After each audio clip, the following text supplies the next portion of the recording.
How's it going, folks? Welcome to another fun at-home table read. Tonight, we are jumping into Weird Al's first and only, so far, movie, UHF.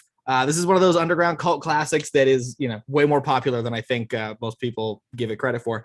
But I have a ton of fun with this movie, so we're going to give it a read tonight. Our cast is here, and I'm excited for us to kind of get going in this. So let's start introducing ourselves. I'm Angi, and I'm reading action description. I'm Logan. I'm going to be George, not to be confused with, Yeah, to make it extra confusing, my name is George, and I'm going to be RJ, Fletcher, and Bob. And I'm Chelsea, and I'm going to be Philo. I'm Eric. I will be Stanley. And I'm Katie, and I'm going to be Teri and Pam. All righty. Well, Angi, take us away.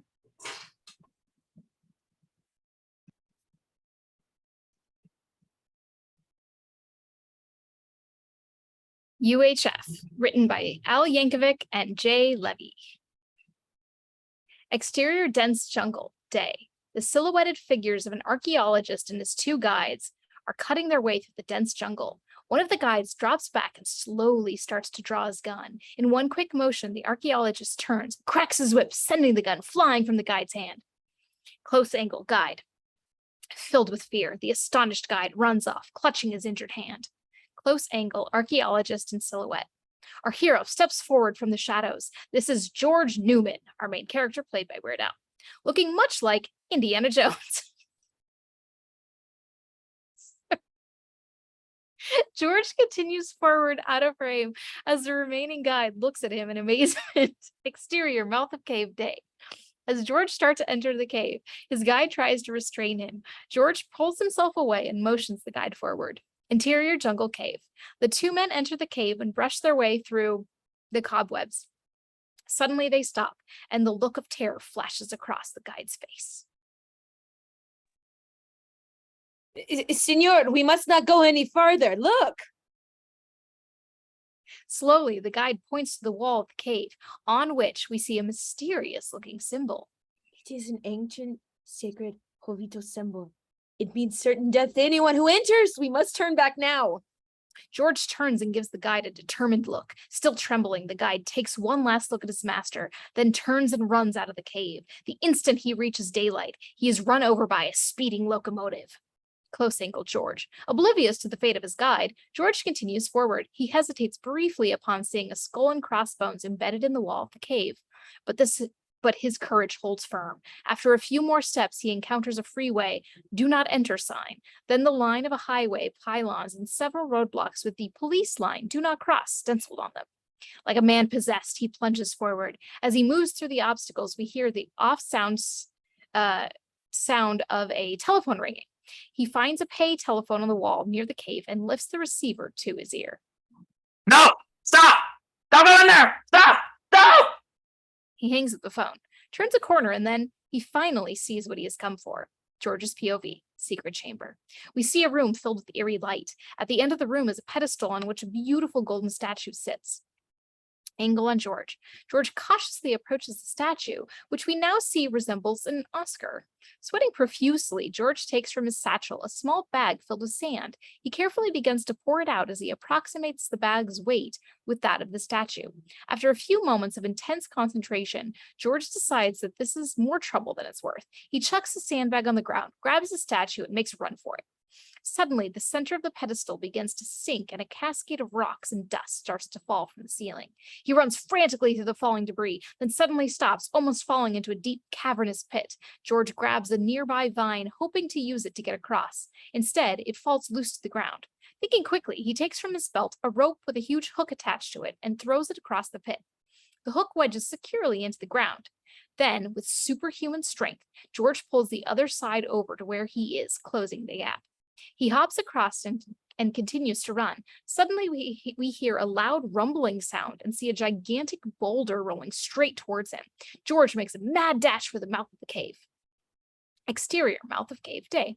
George dives out of the cave and tumbles into the brush. With a sigh of relief, he gets up and brushes himself off. Then, we hear a familiar rumbling. George runs out of frame and the giant boulder appears, still rolling after him. In a series of shots, we see the boulder chasing George through the jungle, through the desert, through a field, across a busy highway as traffic in both directions screeches to a halt, and down an escalator in a crowded department store. Exterior city street day. George rounds the corner of a large building on a city street. The boulder follows in hot pursuit, rounding the same corner. George runs toward the camera at full speed until his sweating face fills the frame. Finally, he collapses out of exhaustion in the foreground. The huge boulder rolls over George, squishing him flat.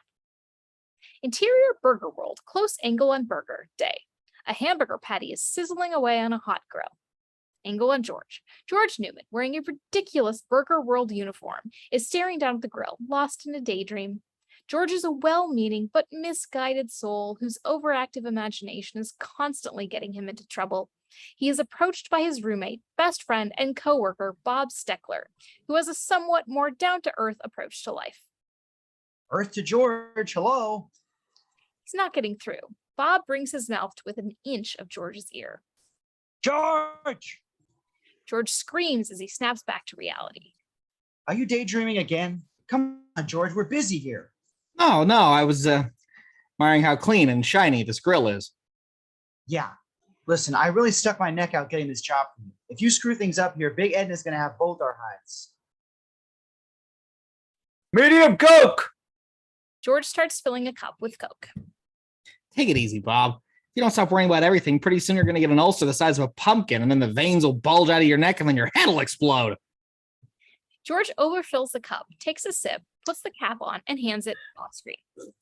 You know, George, I can't help but notice that your heart just doesn't seem to be in your work. Why, Bob, that's just not true. Charring the dead flesh of harmless animals is my life. George carefully tries to flip the burgers. I mean, what's the big deal anyhow? Look at look at some of the greatest thinkers in history. Einstein, Socrates, Schwarzenegger. They used to daydream all the time. You know what the problem with this town is? Nobody here appreciates a guy with good imagination. At least not the people at the lumberyard or the miniature golf course or the bicycle shop or Floyd's fish market or any of the other places you've worked in the last month, right? George places the burgers on buns and proceeds to drown them in mustard. Yeah, well, someday they'll all be sorry. They'll be eating breakfast and all of a sudden they'll say, "Hey!" George squeezes the mustard dispenser for emphasis, splattering a nearby employee. We screwed up. We should never fired George Newman because he's got imagination. George lifts a tray of fries out of the grease. They are burned beyond recognition. Well, the fries are just about done. Oh, geez. You better not let Big Edna see that. She'll have a fit. Big Edna. Big Edna. You sound like a broken record. Why are you so afraid of that pathetic tub of lard? George turns around and finds himself face to face with Big Edna, the meanest, most intimidating hulk of a woman on the planet. She is not happy. I hope you didn't take that the wrong way. Exterior front door of Burger World Day. As the door opens, George and Bob are hurled across the length of the parking lot. Exterior brick building day, wide angle. George and Bob pull up in a 1958 Metropolitan and park in front of a brick building on a city street. They approach the building. On the second floor is a window with a sign which reads, Kuni's Karate School. We hear the grunts and groans of Kuni's class in action. Angle on George and Bob. I can't believe you did this to me. I knew this would happen. You're right, Bob. Look, I'm sorry. What can I say? I'm a miserable, worthless piece of slime. George picks up a crowbar from the sidewalk. Here. I want you to take this crowbar and just bash my head right in. Really, go ahead. Please just bash it right in. George, you know I couldn't do that. You still owe me $5. Suddenly, we hear the off-screen sound of a window smashing and a body in a white karate garb falls through the frame. George nonchalantly looks down and then up at the window. Hey, Kuni! George's point of view. Kuni is peering down through the broken window. He speaks with a heavy Japanese accent and always through a big, cheery smile.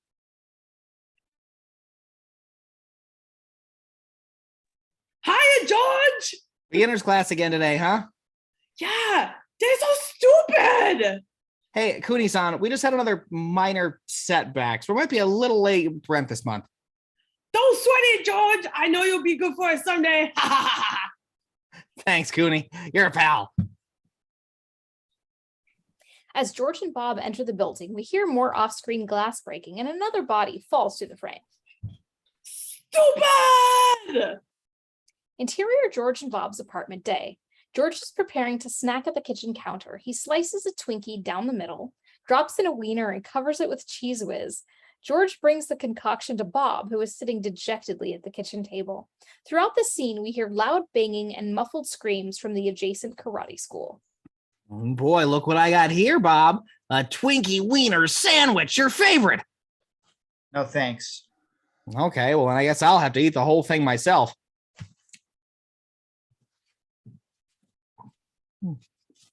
George takes a bite while Bob remains stone-faced. George sticks his fingers in Bob's mouth and forces it into a goofy smile. Come on, Bob, cheer up, will you? You ruined my life.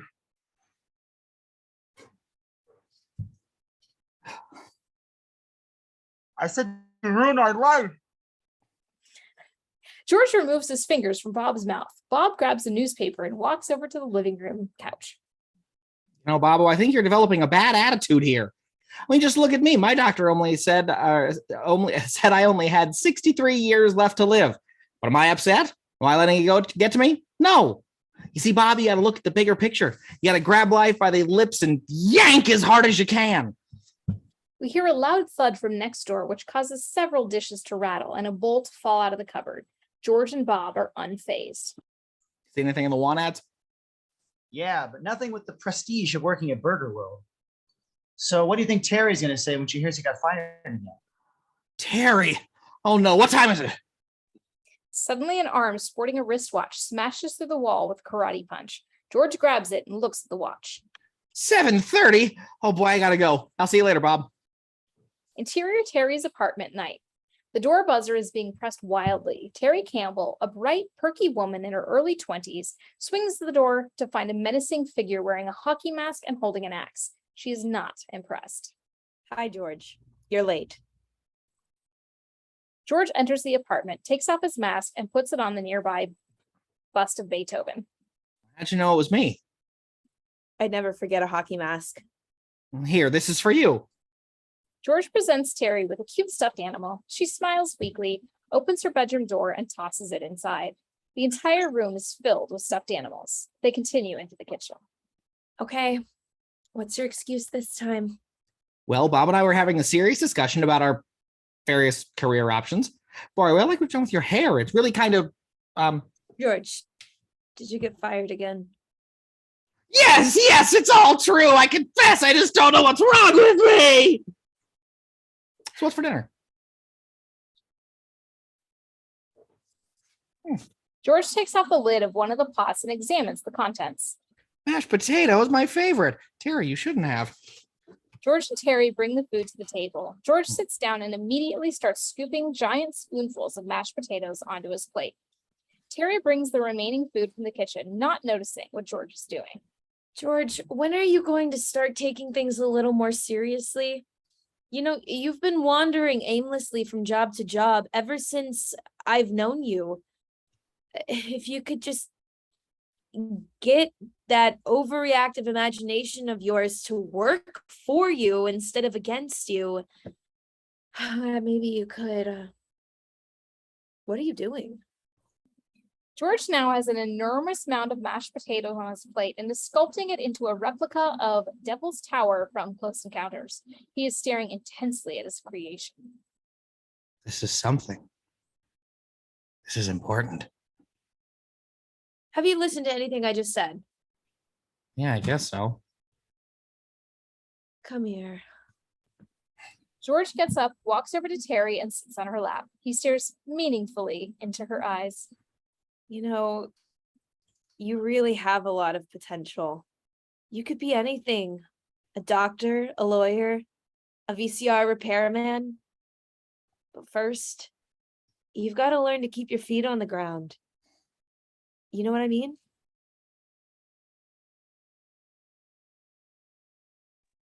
They are now nose to nose as George looks at her wrist, or looks at her with sad puppy dog expression. George, do you have anything to say?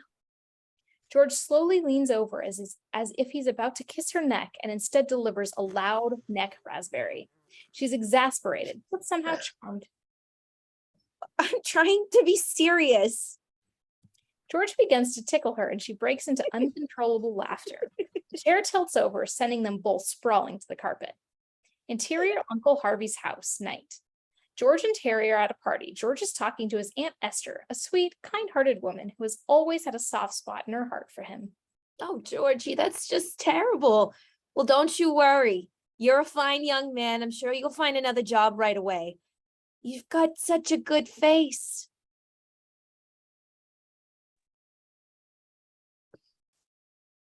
She tugs affectionately at his cheek. A relative walks by and Aunt Esther stops her, continuing to pull on George's cheek.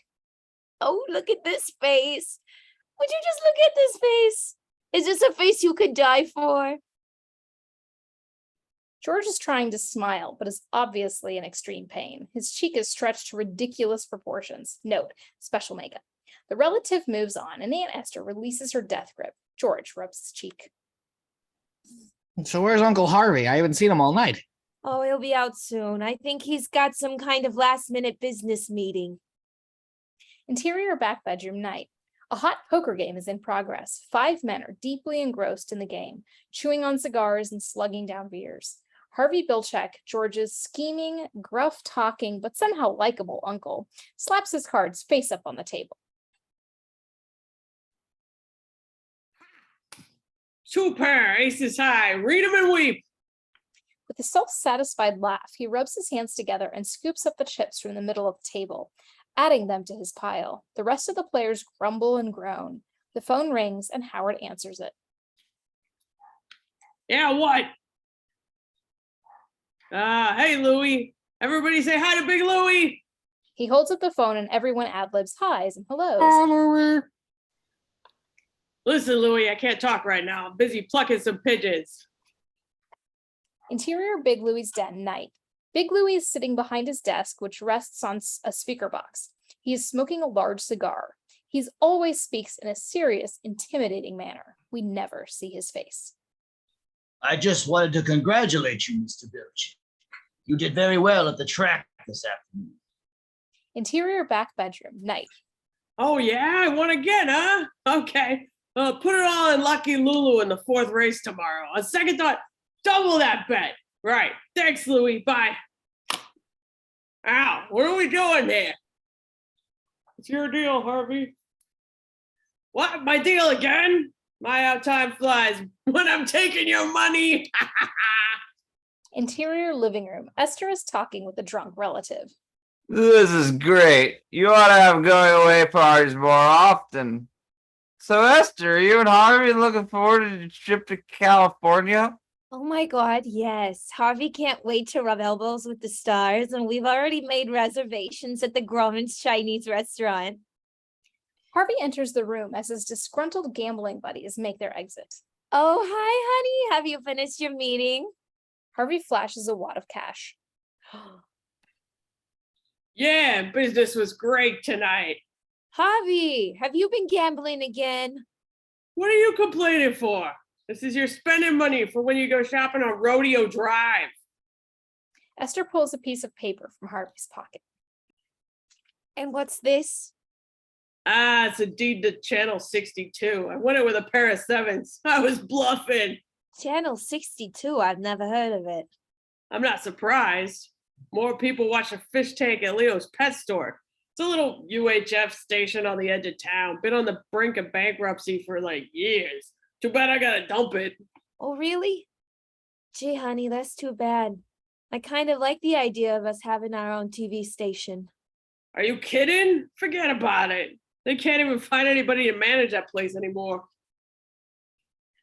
Harvey, I know somebody who'd be perfect for that job. Yeah? Who's that?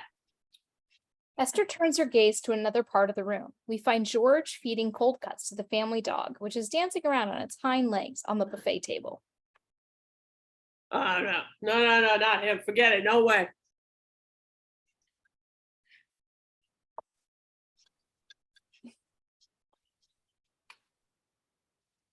George, honey, could you come here for a second? George looks off screen in reaction and absent-mindedly drops some roast beef into the punch bowl. As he walks out of frame, the dog jumps in after it. Now, Harvey, George is a really, really very bright boy. He's hardworking and industrious, and besides, he's your nephew. Yeah, I know. Don't rub it in. George enters frame. George, dear, your uncle has a little proposition for you. Go on, Harvey. Well, you see, George, I just inherited this TV station, and apparently I need somebody to run the place, and it seems your name came up. You want me to run a TV station?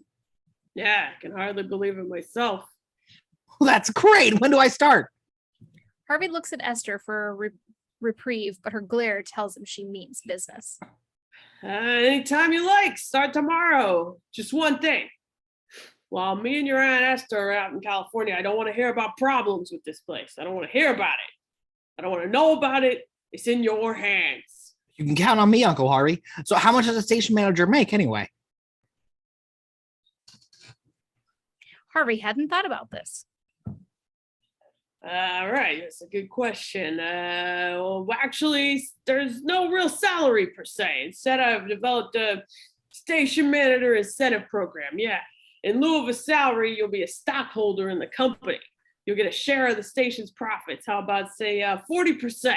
I'll have my accountant draw up the papers. Wow, that's great. Hey, what about my friend Bob? You think he worked there too?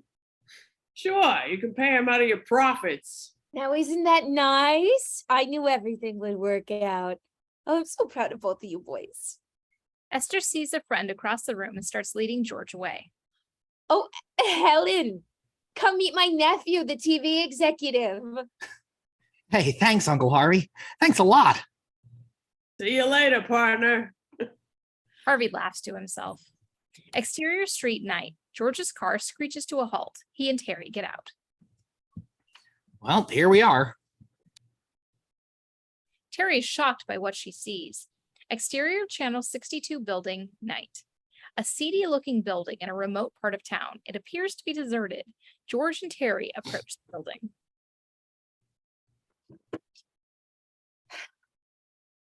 George, this place is a mess. Oh, yeah, it's even better than I imagined. Well, come on, let's go check it out.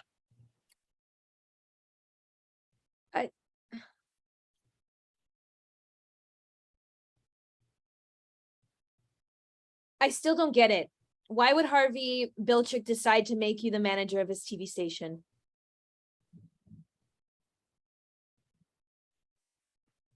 I don't know, George. I don't think there's anybody here. They climb a few steps and reach the front door. George pulls it open. See, the front door's open. It's a friendly place.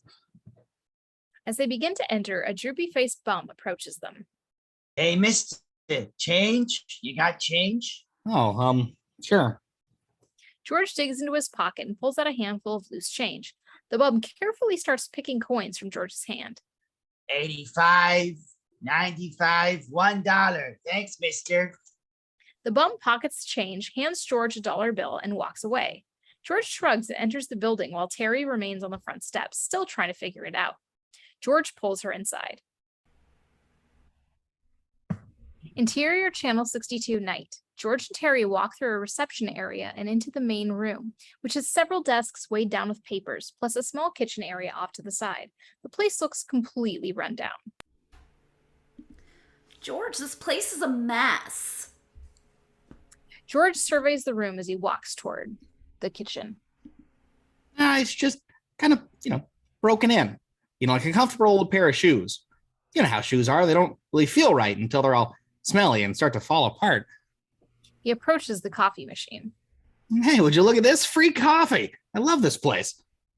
He picks up the coffee pot and pours some lumpy black liquid into a cup. Deciding he wasn't thirsty after all, George continues to survey the room. I still don't get it. Why would Harvey Bilchik decide to make you the manager of his TV station? Yeah, you know my Uncle Harvey. He's always been kind of like an uncle to me. I don't know, George. This whole thing sounds... She's distracted by some weird noises coming from the back room. I think there's somebody here. Together, they cautiously approach the door to the back room. Slowly, George pushes it open. Interior Philo's workshop night. George and Teri enter the room filled with various bizarre pieces of buzzing electrical apparatus. Off to one side of the room, they see some videotape equipment and several TV monitors, all showing the Beverly Hillbillies. Can I help you? George and Teri almost jump out of their skin. They look around to find Philo, the eccentric, soft-spoken genius engineer of Channel 62, crouched down behind some equipment. Who are you? I'm Philo, the chief engineer. Who are you? I'm George Newman, the new station manager. And this is my girlfriend, Teri. Teri. You must be a dental hygienist. How did you know that? You have the eyes of a dental hygienist. Teri does a nervous take to George. So, isn't it a little late for you to be working? I mean, what time do you normally go home? This is my home. I live here. Hold these. Philo hands George 2 thick pieces of electrical cable with large electrodes at each end. No, like this. Philo adjusts the positioning of the electrodes so that they are approximately 2 feet apart. He then walks over to a giant piece of humming equipment and adjusts one of the dials. What are you doing? Oh, I just want to see if my interocitor can withstand a sudden charge of 60,000 volts. Philo throws the switch. What? A huge arc of electric suddenly appears, dancing wildly between the electrodes. George looks terrified. Philo shuts off the current. George looks like he's been through a wind tunnel. Yeah, it works. Well, it's been really great meeting you, Philo, but we gotta go. Guess I'll see you tomorrow. Yeah, that's what they all say. Interior U62 main room night. George and Teri are approaching the front door, about to exit. George, this place is Looney Tunes. You're just jealous because you don't have a psychotic working for you. Listen, I don't know why, but I've got a good feeling about this place. I finally got a real opportunity to prove myself, and this time I'm not going to blow it. You'll see. You're going to be proud of me. I'm going to put U62 on the map. George opens the front door, which comes off its hinges. Exterior U62 day. George and Bob are walking towards the front entrance of the building. I'm still not sure about this, George. I don't know the first thing about what goes on at a TV station. Don't worry, Bob. It's just like working at a fish market, except you don't have to clean and gut fish all day. Interior U62 reception area day. They enter and find the station's receptionist busily typing behind the front desk. This is Pamela Finkelstein, a frustrated career woman in her late 20s with a somewhat annoying Brooklyn accent. So how can I help you? Hi, I'm George Newman. I'm the new station manager. Pam lets out an exasperated scream and starts banging her head on the typewriter. George and Bob are taken aback. When I was hired, they told me this job was only temporary, and when the time was right, I'd move up to the news. You know how long I've been at this desk? 2 years. It's kind of hard to get promoted when you've got a different boss every other week. This job sucks. This is my friend, Bob. And nice to meet you. Suddenly, Fred Parker, the station's arrogant newscaster, comes storming across the room and angrily approaches Pamela. Where's my script, Miss Finkelstein? Oh, right. It's almost done. Hold on. Pamela returns to her typing. Take your time. I'm only on the air in 30 seconds. She finishes, rips the paper out of the typewriter carriage, and hands it to Fred. There you are, Your Majesty. He abruptly exits. Too much caffeine? Is it okay if we go in and watch? Sure. You're the boss. Oh, right. Interior U62 studio. As George and Bob enter the studio, Fred Parker is taking his seat behind the news anchor desk. Fred throws a dirty look to the cameraman, a pot-bellied, middle-aged, bored-looking black man named Bert. Fred moves his hands around, showing the cameraman exactly how he wants the shot to be framed. I want the shot here, not here, not here, here. Understand? I think I've got the concept. Fred fixes his tie and clears his throat. A nearby clock on the wall shows 5 seconds until the air. Bert adjusts his headset as Fred takes a sip of coffee. By the way, I almost forgot to tell you. I peed in your coffee cup. As Fred does a major spit take, Bert flips a switch and the red light goes on. I'm Fred Parker, and this is the U62 News. In the headlines this morning, Bert loudly pops open a beer can. Fred hesitates slightly. Mayor Thompson is busy preparing for tomorrow's annual city budget meeting. And some city officials are predicting that this year's sessions will have a dramatic effect on public education. We hear the off-scene sound of a bag of potato chips being ripped open and a can of chips being eaten. Fred is trying to keep his composure. Experts are speculating that the mayor will be proposing budget cuts across the board. However, many feel that it will be the cuts to our public school system which will raise the loudest objections. Bert takes a swig of beer and lets out a huge belch. That's it. I've had it. Fred stands up, pushes the desk over, and stomps across the room. Forget it. I'm out of here. I quit. He pushes his way past George and leaves the studio. Interior reception area day. Fred storms past Pam's desk towards the front door. This place is a rat hole. We hear the door slam as George approaches Pam. I think there might be an opening in the news. Close-angled TV screen.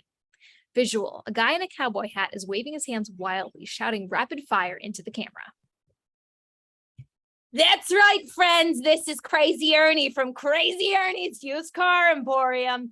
It's a giant supermarket of cars. I've got so many cars. People come up to me and say, "Hey, Crazy Ernie, where'd you get all those cars?" Looky here. We see a dizzying pan of the car lot. We've got red cars. We've got green cars. We've got enough cars to choke a camel. Crazy Ernie is standing next to a baby seal, which is perched on the hood of a car. Tell you what, friends, if nobody comes down and buys a car from me in the next hour, I'm gonna club this baby seal. That's right. I'll club a seal to make a better deal. And you know I do it too, because I'm crazy. Interior main room day. George is sitting behind a huge pile of papers, under which there appears to be a desk. Bob is at an adjacent desk, wading through piles of old bills and invoices. Amongst the assorted papers, George finds a child's crayon drawing of some kind of animal and holds it up. What is this supposed to be? I think it's a horsey. George continues sorting through his paperwork. Wow, look at all the old reruns this station is airing. We could sure use some more live shows, something like Right? Raul Hernandez, a wild-eyed Mexican delivery man with a heavy accent, enters holding a package and a clipboard. Hey man, who wants to sign for this? Here, I'll take it. Raul hands George the clipboard. Right there, line 23. Hey man, it's a hot one today, huh? Not enough to fry a dog's brain. George gives Raul a look and then signs the slip and returns the clipboard. Raul exits and George looks at the package. Who's it for? R.J. Fletcher. Pam walks by George and stops her. Hey, Pam, do you know R.J. Fletcher? What? She takes the package from George and examines it. That delivery guy isn't working a full deck. This package is supposed to go to Channel 6, the network affiliate downtown. RJ Fletcher runs the place. Don't worry, I'll send it back tomorrow. Oh, that's okay. I'll take it over myself. It'll be a good chance to meet the competition. I don't know if that's such a good idea, George. I hear he's not the most pleasant guy to deal with. Oh, come on. We can't be all that bad. You just got to know how to talk to these guys. Exterior Channel 6 day. A big, shiny, corporate-looking building on a busy street. You idiot! Can't you do anything I tell you to do? Interior Fletcher's office. RJ Fletcher is the obnoxious, self-centered, backstabbing, middle-aged station manager of Channel 6. Two of his cronies, his son Richard, a chip off the old block, and his head thug Frankie have gathered in his office. RJ is waving a pencil in Richard's face. Does this look like a number 2 pencil? No, I just thought, You thought? I don't pay you to think. Dad. Shut up! Okay, let's get back to the meeting. Who's got the research report? I left a file on your desk, so On my desk. Where is it? I don't see it. When did you put it here? yesterday before I left, so The janitor. It must have been the janitor. He probably threw it out when he was cleaning up in here. Betty, send in the janitor. I'm going to get to the bottom of this.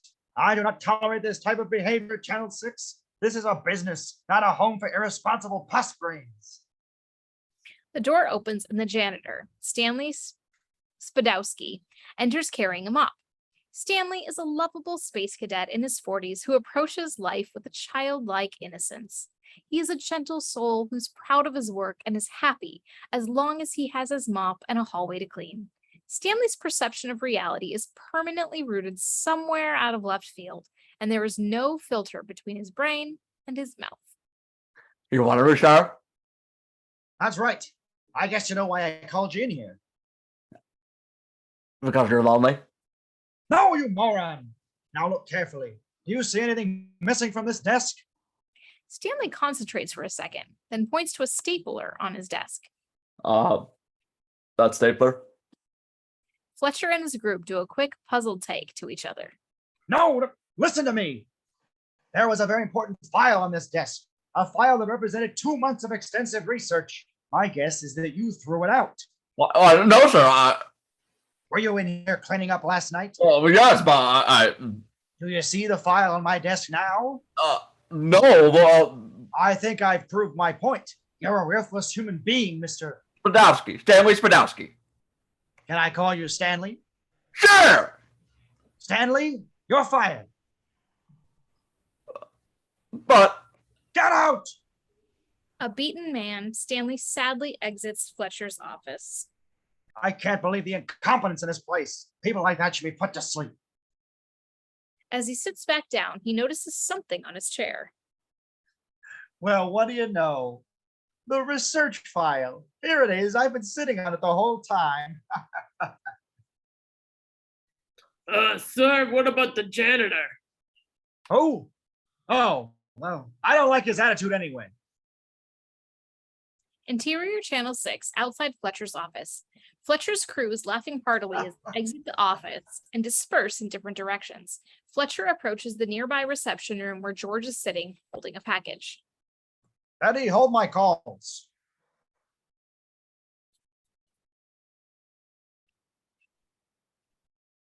yes, Mr. Fletcher. George suddenly realizes that this is the man he came to see. He jumps up and follows Fletcher into the newsroom. Hey, RJ!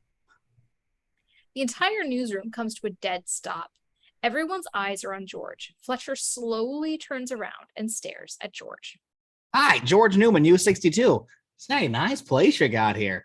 You know, I was just thinking, since we're both in the business, when we're practically neighbors, it would be... Fletcher recognizes his name on the package and George is holding and grabs it. Where did you get this? Don't you know that stealing mail is a federal offense? Hold on, you don't understand. No, you don't understand how serious a crime this is. I think you'd better just clean out your desk right now and get out of here. You're through, mister. But I don't work here. Oh, trespassing, huh? I'll give you 10 seconds to get out before I call the police. Fletcher smugly looks at his wristwatch. Look, I just thought we could... 5, 4. George starts to move forward to the front door. Gee, look at the time. Well, gotta be going. Keep in touch. George exits quickly. Interior hallway, Channel 6, day. George is walking down the hall when he hears an off-screen commotion. He turns the corner and finds Richard trying to take Stanley's mop away from him. No, please. It's all I got left. Let go. This is station property. This is mine. Not anymore, buddy. Richard shoves Stanley against the wall and yanks the mop from his hands. Stanley crumples to the floor as Richard walks away, mop in hand. George rushes over and helps Stanley up. Hey, are you all right? Stop it. Come on, forget about it. It's only a mop. You don't understand. home for my 2nd birthday. I've always been there for me when I was lonely, or when I needed a friend, or when I had to clean the sauerkraut off the kitchen floor. He grabs George by the lapels and shakes him violently. He collapses in George's arms, crying on his shoulder. No, I don't have a job anymore. After 15 years, they tossed me out like a bag of moldy tangerines, and I can't understand why people are always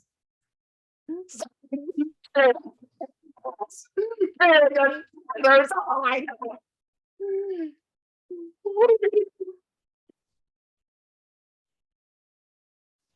He is sobbing hysterically with his arms around George. Well, maybe you could come work for me. Stanley immediately stops crying and looks up hopefully at George. Really, you mean it? Well, sure, I guess we could use a janitor. Stanley proudly extends his hand. Stanley Spadowski. Hey, George Newman. Mighty pleased to meet you, George. Stanley shakes George's hand vigorously. They walk into a nearby elevator. Oh boy, this is gonna be great. Oh, you won't be sorry. Hey, I can start right now. You got something you want to be clean? Look, I can clean your glasses for you. Stanley starts to wipe George's glasses as the elevator doors close behind them. Interior Philo's workshop, close angle on TV monitor. Visual, housewife in a suburban kitchen. Honey, where's the spatula? Husband slaps his forehead.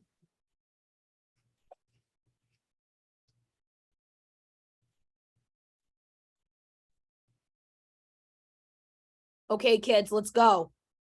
Excited family exits house. There's just one place to go for all your spatula needs. Exterior stills, Spatula City. Huge spatula on building. Spatula City, Spatula City. Interior stills, Spatula City aisles. Chirons, marked down. Satisfaction guaranteed. Factory direct to you. A giant warehouse of spatulas for your every need. Thousands to choose from in every shape, color, and size. People with shopping carts walking down aisles. And because we eliminate the middleman, we can sell all our spatulas factory direct to you. Same family in the car with excited kids. Where do you go when you want to buy name brand spatulas at a fraction of retail cost? Billboard with giant spatula. Spatula City, home of the spatula. Next exit. Spatula City, Spatula City. Exterior parking lot. People running towards the store. And this weekend only, take advantage of our special liquidation sale. Woman holding spatula in one hand and a penny in the other. 9 spatulas flashing over her head. Buy 9 spatulas, get the 10th one for just 1 penny. Family opening presents around Christmas tree. Kids hug parents. Don't forget, they make great Christmas presents. Soft focus. Man hands spatula with bow on woman. Bow to woman over candlelight dinner. And what better way to say I love you than with the gift of a spatula? Dolly down the aisle of spatulas. Spatula City, Spatula City.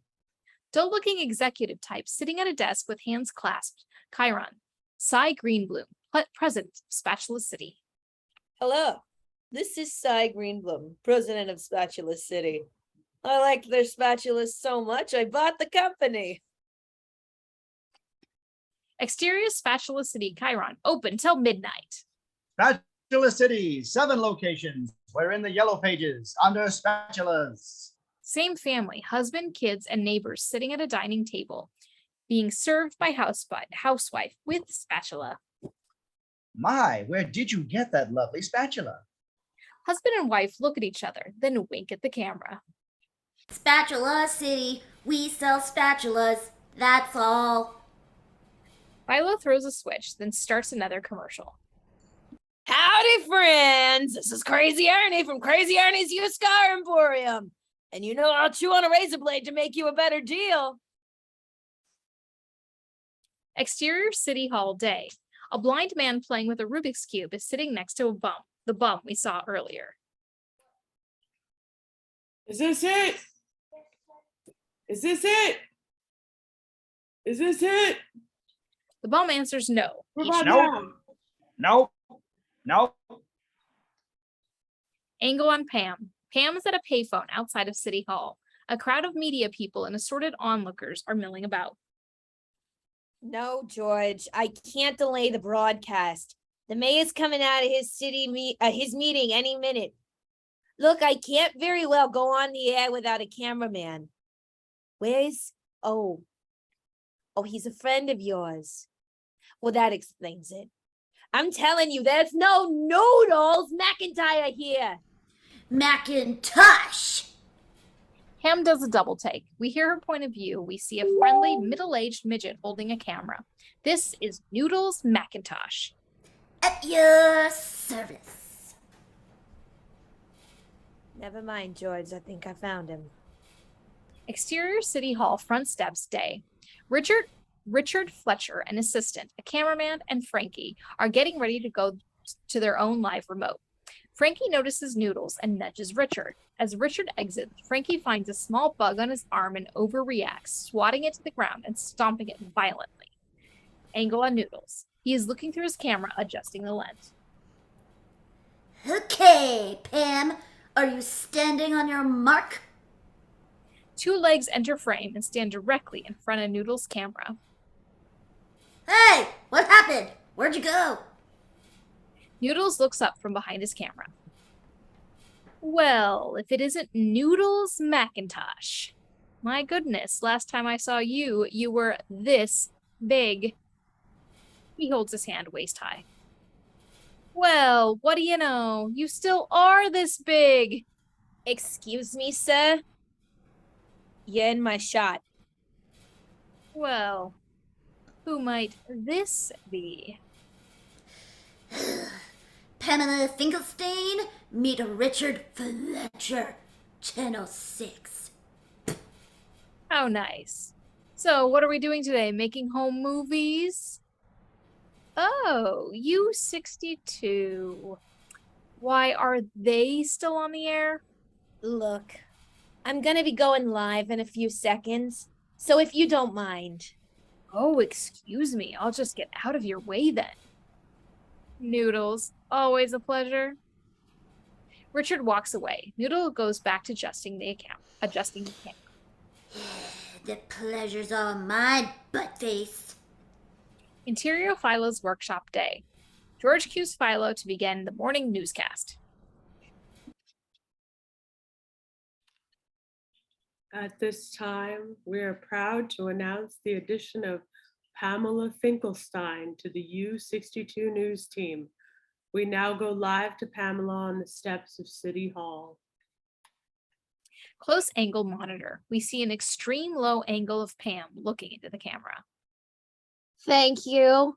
It's quite the scene this morning at City Hall as we await the emergence of Mayor Thompson from his annual city budget meeting. Angle on Philo. Philo does a take to the monitor, puzzled by the extremity of the camera angle. I think yes, the mayor, he's coming out now. Let's see if we can get a few words with him. She turns and runs toward the mayor. On the monitor, we see the jerky, low angle motions of Noodles' camera in close pursuit.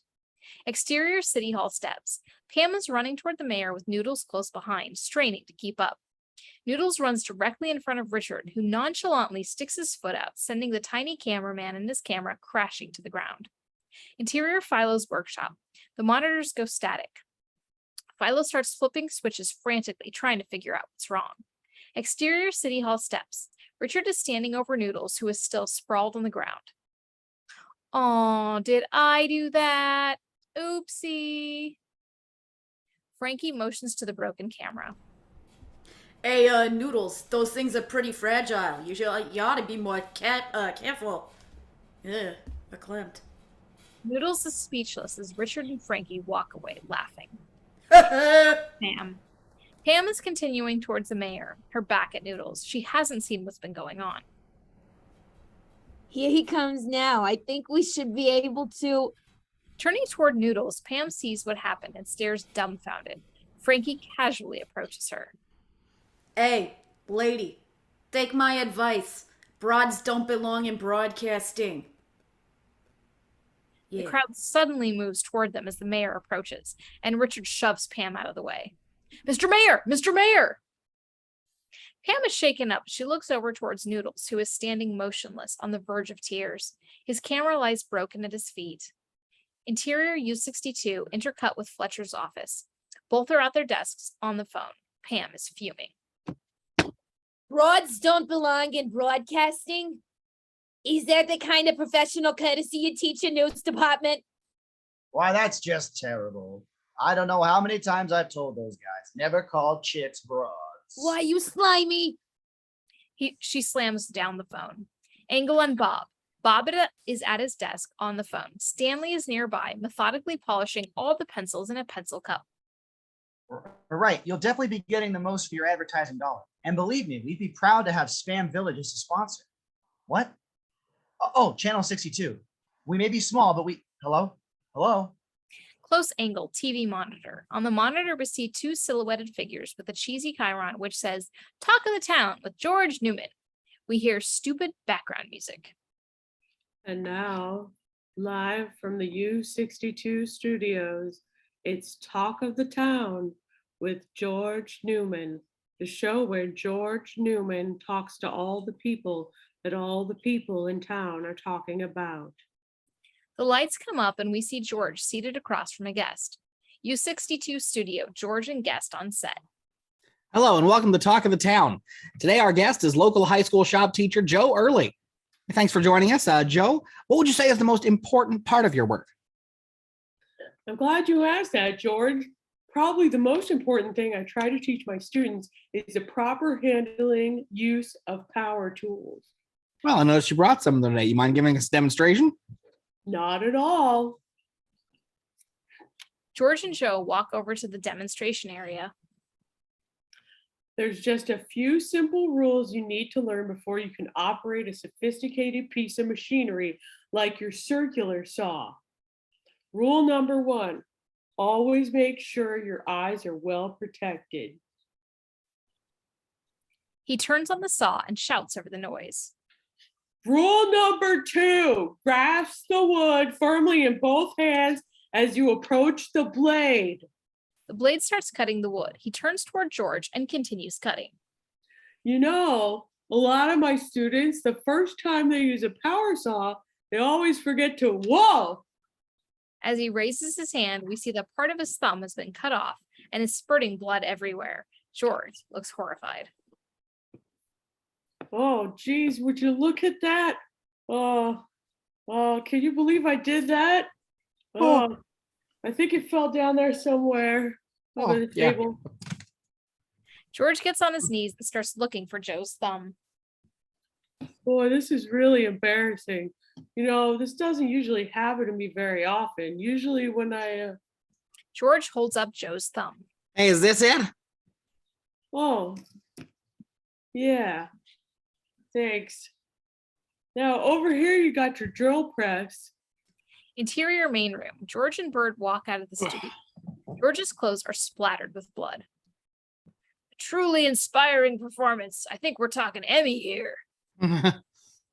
George smiles weakly. Interior studio. Uncle Nutsy set. 5 or 6 bored-looking kids are sitting on a small set of bleachers. George is dressed in a silly multicolored jacket and a pork pie hat. We hear a drum roll as he runs into frame and the studio lights go up. Hey kids, where do you want to go? To Uncle Nutsy's clubhouse. That's right. I'm your Uncle Nutsy, and boy, are we going to have some big fun today, huh, kids? Well, let's walk over and see who's in the kitty corner. What's your name? Billy. Billy what? Billy spits in George's face. Okay. We hear the off-screen honking of a bulb horn. Uh-oh. You know who that is? That's right. It's your pal, Bobo the Clown. Yay! Bob enters doing a silly dance accompanied by Kiddie theme music and lukewarm applause from the kids. He is dressed up like a typical kiddie show clown, complete with frizzy orange hair, clown makeup, and a giant red nose. Hey, Bobo, want to play a game? Bob nods enthusiastically. Okay, look up. looks down. Now look at Mr. Frying Pan. Bob looks straight ahead and slightly puzzled as George smashes him in the face with a frying pan, sending him crashing to the ground. George helps him to his feet. Bob is not a happy clown. Uh-oh. Bob'll fall down, go boom. Upsy daisy. Say, what's wrong, Bobo? Oh, I bet I know. You're hungry, aren't you? Bob honks his horn in response as he rubs his sore nose. Well, I know what you want. Clowns and kids alike can't resist the mouth-watering, lip-smacking taste of Mrs. Hockenberger's butter cookies. Right, Bobo? As Bob honks and nods cheerfully, George accidentally picks up a box of Yappy's dog treats. He takes a handful from the box and shoves it into Bob's mouth. Bob's look quickly turns to puzzlement. That's right. After lunch, after school, just about any time is the right time for Mrs. Hockenberger's. And hey, Mom, they're nutritious too. Just look at how much Bobo here likes them. Bob now looks disgusted, but he tries to force a smile. George shoves another handful into Bob's mouth. That's good. It's Mrs. Hockenberger's secret recipe that keeps you coming back for more. It's the big cookie with the big cookie taste that you just can't say no to. George forces another cookie into Bob's mouth while Bob shakes his head no. And don't forget, kids, there's a nifty surprise inside every box. George looks at the front of the box and suddenly discovers his mistake. What? Uh-oh. Uncle Nutsy must have picked up the wrong box. Bobo's been eating Yappy's dog treats. Bob covers his mouth and runs out of frame. That's right, Yappy's dog treats. The dog biscuits favored by clowns and dogs alike. Your dog will love that real liver and tuna taste. Off screen, we hear Bob making horrible. George does a take in Bob's direction and looks back into camera. With just a hint of cheese. Interior dentist's waiting room day. We see Elaine, a warm, likable woman in her mid-30s, sitting behind a receptionist desk in the office where Teri works as a dental hygienist. Teri enters. Mr. Dolan, would you step inside, please? I'll be right with you. Mr. Dolan exits as Teri approaches Elaine. Any more today, Elaine? Nope, he's the last one. So, where's George taking you for your birthday? Cafe Parisienne? Oh, big night, huh? Yeah, my parents are even flying out. We've been planning this for weeks. Interior U62 main room. George is at his desk trying to get through an enormous amount of work. He grabs a piece of paper and starts to write a note. Interior dentist office. Mr. Dolan is reclining in a dentist's chair as Teri cleans his teeth. He is watching a TV in which is suspended from the ceiling. Angle on TV set. Pam is interviewing a man wearing a hunting jacket and a baseball cap. We're talking with Mr. Earl Ramsey, president of the local chapter of the American Gun Association. Mr. Ramsey, would it be correct to say that your organization is against gun control? Gun control's for wimps and commies. Listen, let's get one thing straight. Guns don't kill people. I do. I see. Well. Suddenly, a special bulletin logo appears on the screen. This is a special bulletin from the U62 newsroom. Hi, Teri. It's George. Angle on Teri. She does a slow take to the TV.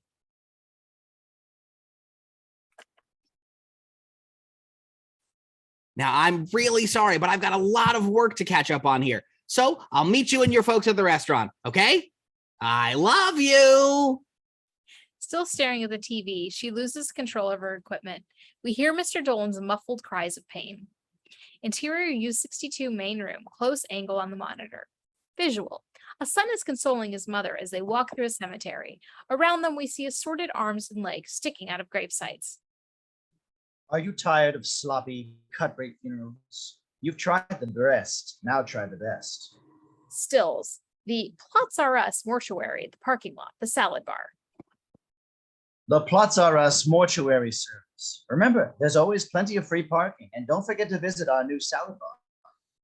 Angle on George. George is bleary-eyed, buried in paperwork at his desk. He is distracted by the commercial.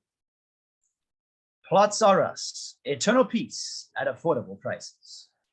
We now return you to... Oops, sorry.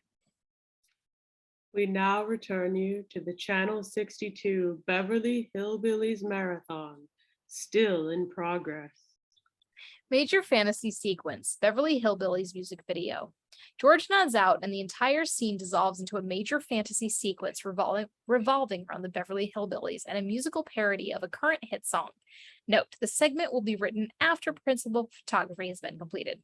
Close angle on George. Stanley is gently shaking George. Bob is at his desk, busily bunching keys of the calculator. George wakes up. George. Hey, George. No. I finished polishing all the doorknobs. Is there anything else you want me to do? Oh, Stanley, that's all right. It's getting pretty late. Like, why don't you call it a night? Oh, do I have to? Yeah, go on. I'll see you in the morning. Okay. See ya. Hey, George. What is it, Stanley? Oh, I was just wondering, if you were traveling in a vacuum at the speed of sound and you screamed, would you go blind? Hey guys, I'm trying to work here. Do you mind? No, I don't mind. Go right ahead. It's all right with me. It's all right with you, George?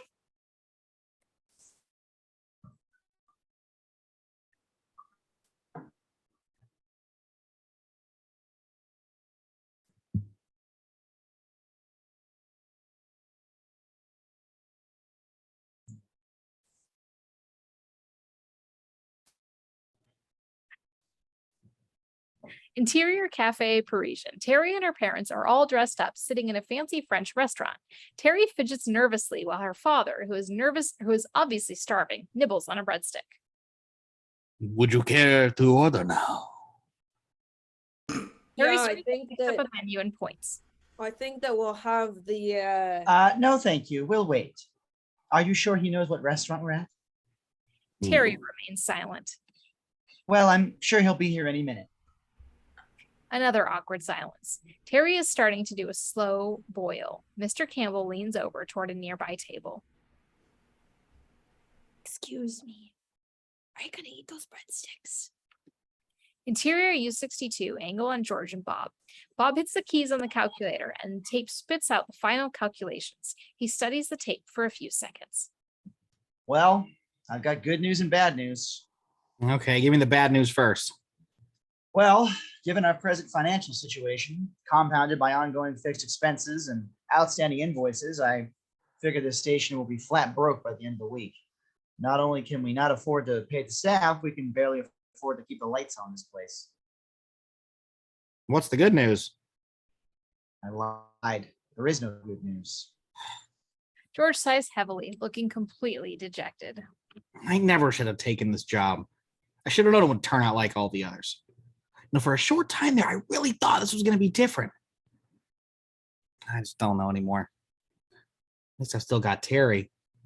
George freezes and a look of panic comes over his face. Bob, what time is it?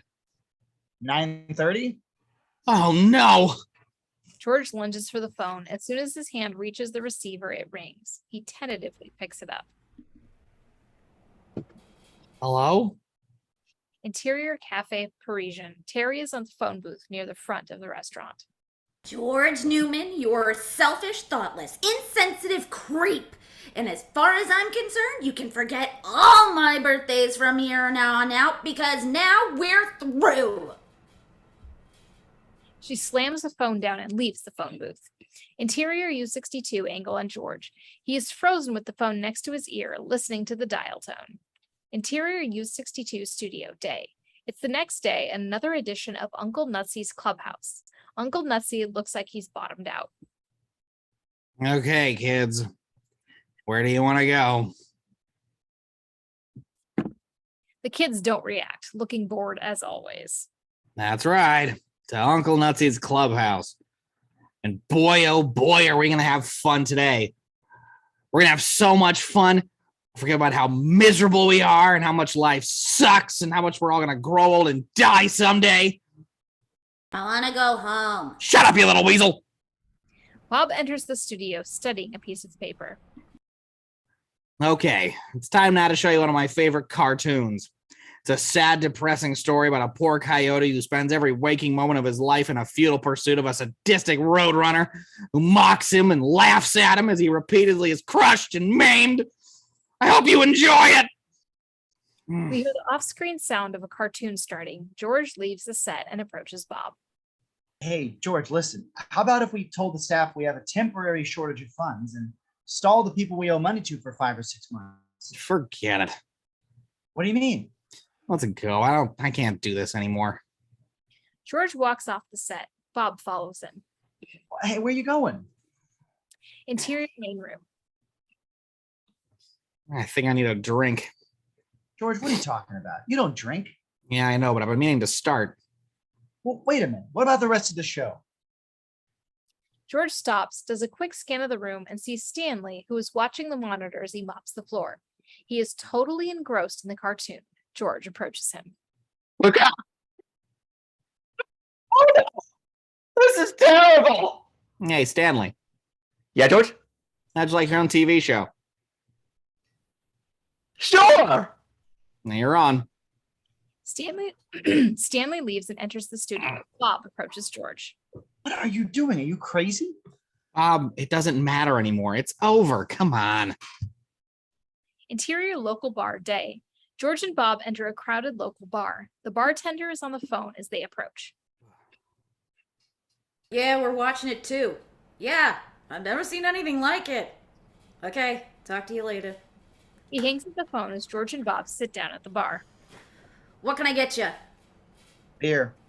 Blueberry daiquiri.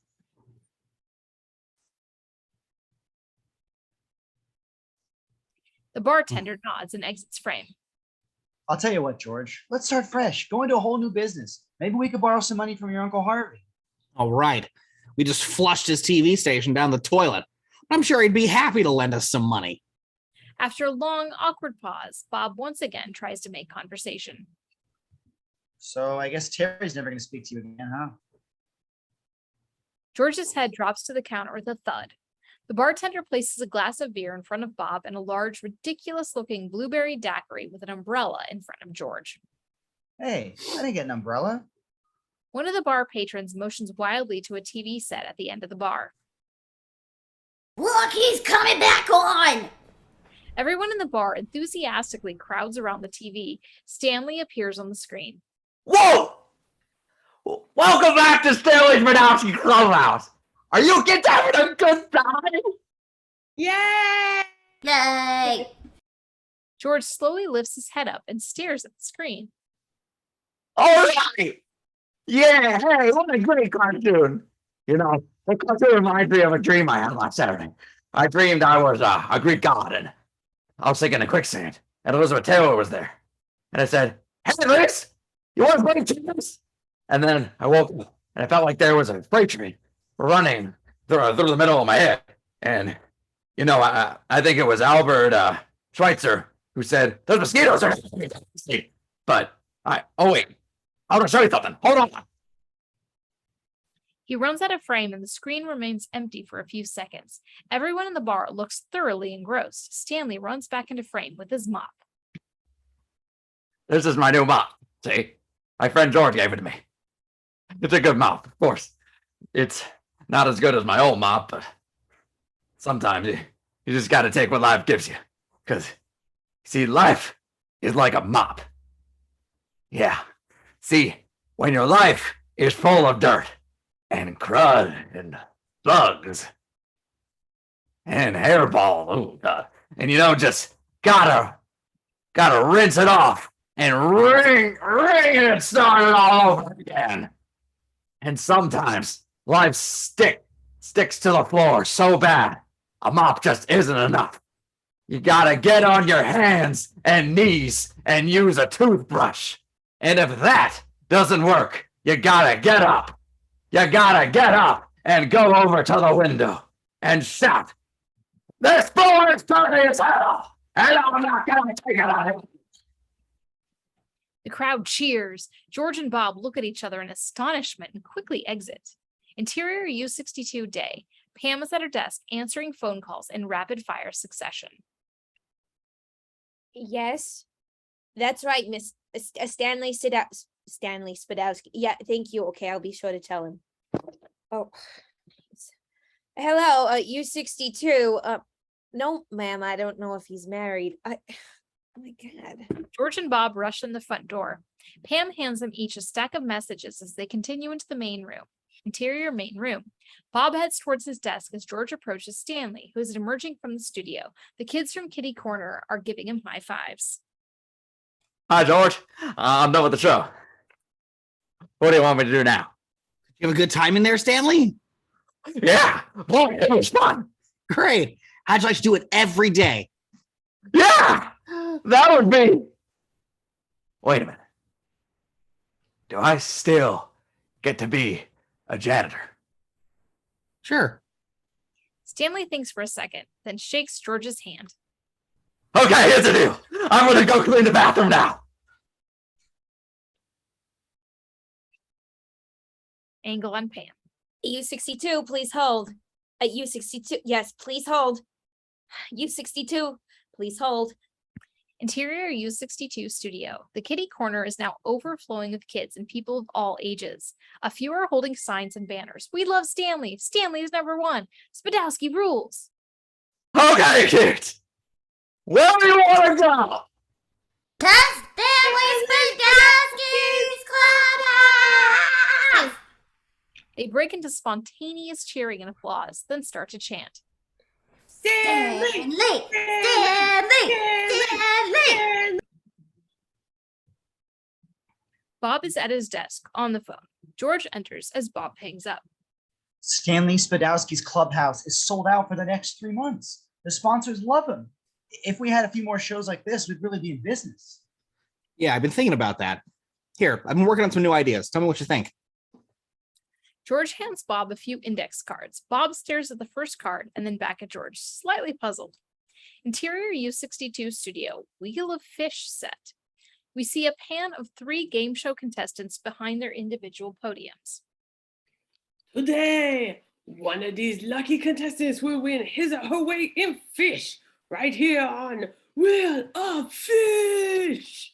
The studio audience cheers. A blonde, statuesque game show presenter stands next to a large contest wheel on which various types of fish have been nailed.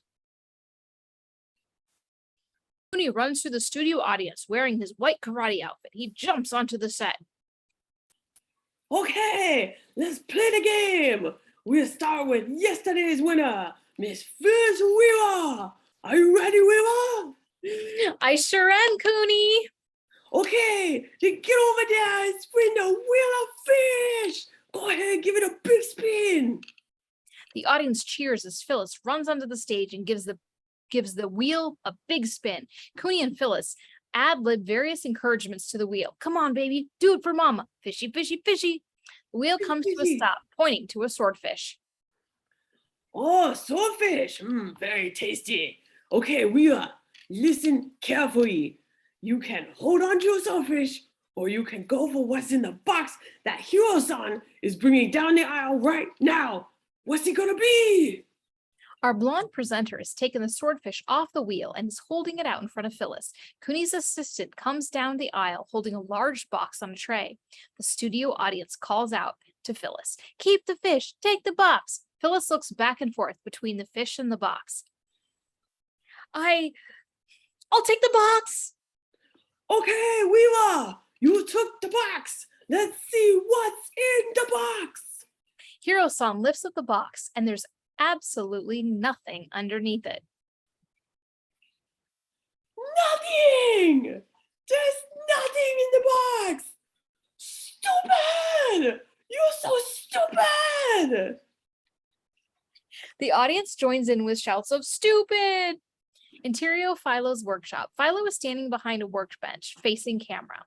In the background, we see assorted, weird-looking electronic equipment buzzing away. Hello, my name is Philo, and welcome to... We hear an off-screen gong, and Philo holds up a piece of torn notebook paper, which says, Secrets of the universe. Today, we're going to learn how to make plutonium from common household items. Are you ready? Good. Let's begin.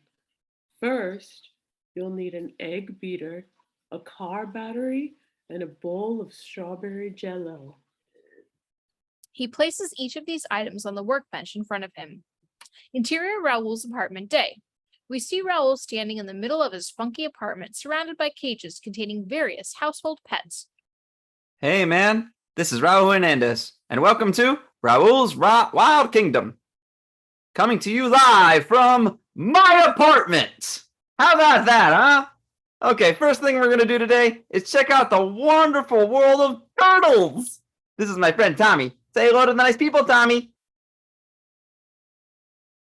Hey, isn't he great? Okay, so the turtle is a member of the reptile family, right? And it's got this hard protective shell, which keeps predators away and provides us with his own house for where he sleeps. And he's got these tiny little legs. So when he moves real slow, and not many people know this, but the turtle is also nature's suction cup, like this.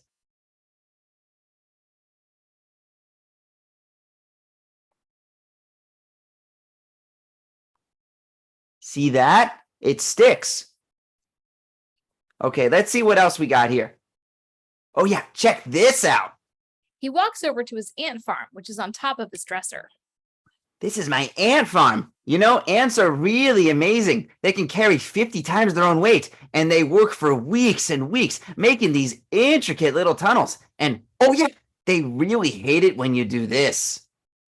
Raoul grabs the ant farm and shakes it vigorously. Oh, look, they're really mad now. Interior U62 day. George is in total shock as he watches Raoul on the monitor. Okay, for those of you just joining us, today we're teaching poodles how to fly. Interior Raoul's apartment. Several yapping poodles now surround Raoul. He picks up one and starts swinging it back and forth by an open window.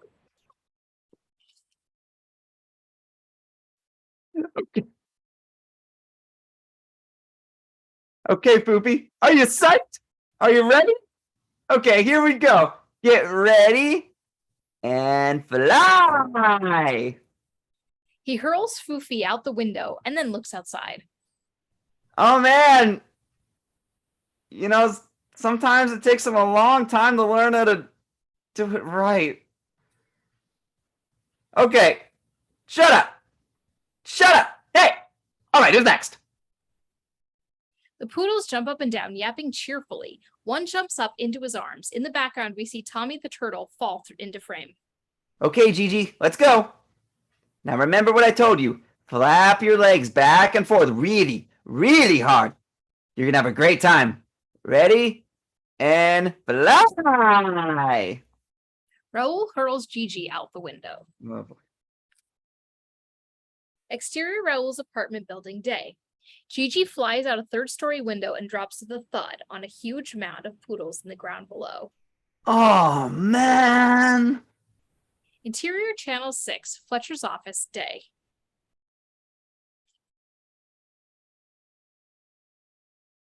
Fletcher is sitting behind his desk, opening a small gift-wrapped package as Richard looks on. Oh, Richard, you shouldn't have. Happy Father's Day, Dad. Fletcher opens a box and pulls out a wristwatch. What is this piece of crap? I thought I told you I wanted a Rolex, you cheap. He's interrupted by a knock on the door. What? Cronie number 2, a mustached man wearing a three-piece business suit and a rhinestone cowboy hat, enters the office. Sir? What do you want? Just thought I'd tell you there's a lot of talk on the street about this Channel 62. They're starting to get a pretty strong following. Excuse me, did I hear you say Channel 62? Uh-huh. UHF station, right? Yeah. Do I need to remind you that we are a network affiliate? We're in competition with other networks, not with a bunch of punks broadcasting out of a closet. But sir, You enjoy wasting my time? Get out of my office and take that ridiculous thing off. The Cronie dejectedly rips off his mustache and sulks out of the room. Extreme close-up panel from Sunday Comics. And then Sluggo says, "Gee, Nancy, I thought it was free." U62 Studio Day. Stanley Spadowski's clubhouse is in full swing. The Kiddie corner is once again jammed to capacity with people of all ages. They laugh and cheer in reaction to Stanley's reading. Thank you. Tomorrow I'll be reading from Franz Kafka's Metamorphosis. Hey kids, watch this. He runs over to a table which has a meat grinder on it, jams his hand into the grinder and starts cranking the handle. He screams at the top of his lungs and we see strings of ground meat ooze out. Suddenly he stops and raises his fully intact hand to the audience. Okay, let's see how our 3 contestants are doing. Stanley runs over to one side of the set where we see a middle-aged woman, an old man, and a small boy furiously searching through the sandbox filled with oatmeal. Suddenly, the boy raises his hand triumphantly and a loud siren goes off. We have a winner! Joel Miller, you found the Well, Joel, you're one lucky little boy because today you get to drink from the fire hose. Come on. Joel follows Stanley over to a fire hose, which is propped up. Joel puts his face directly in front of it and opens his mouth wide. Okay, get ready. This is really going to be fun. Any second now. Here it comes. Suddenly, a huge blast of water comes from the hose, sending Joel flying out of frame.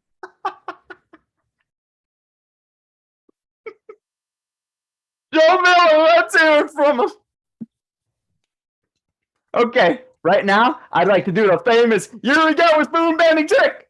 By using my psychic powers, I will bend this spoon just by concentrating on it like Neo. I need absolute silence for this. Stanley places the spoon against his forehead. He shuts his eyes tightly and grimaces. The Kiddie corner is spellbound. Bend. Bend. Bend. Bend. He pushes the spoon forcefully against his forehead, causing it to bend. He opens his eyes and looks at it. Look at that. The Kiddie corner cheers. Thank you. Thank you very much. Okay. Who wants whipped cream? Everyone excitedly raises their hand, calling out to Stanley, me, pick me. He approaches the conservatively dressed businessman with a can of whipped cream and gives him a huge squirt in the mouth. Interior dentist reception room day. The waiting room is filled with patients. Elaine is watching a portable TV on which we see Stanley pulling a straw wrapper out of his nose. Angle on TV.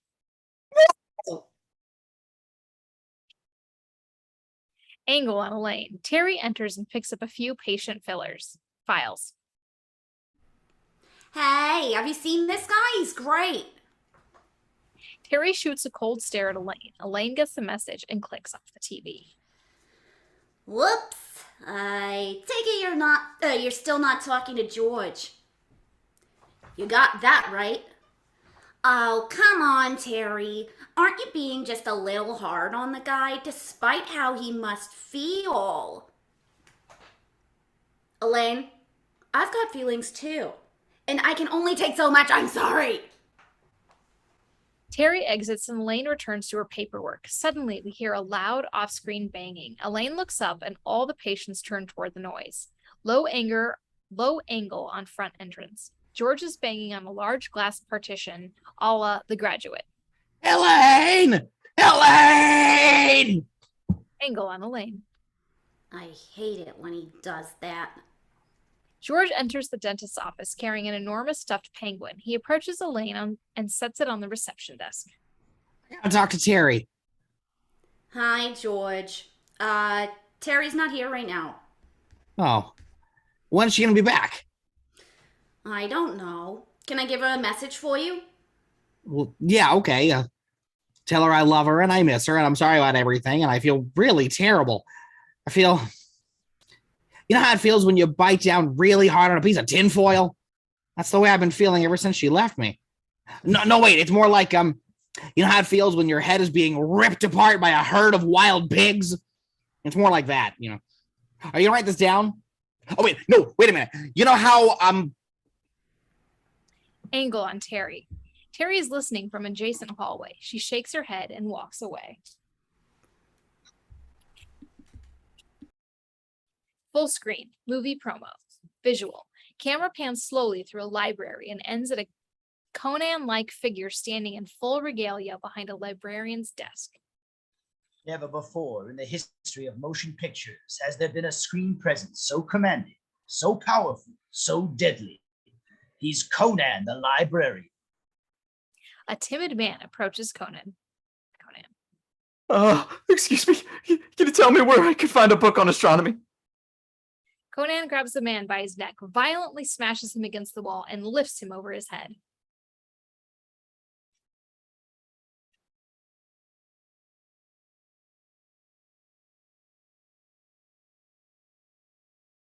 Conan the librarian. Conan, Don't you know the Dewey Decimal System? Conan is behind the librarian's desk.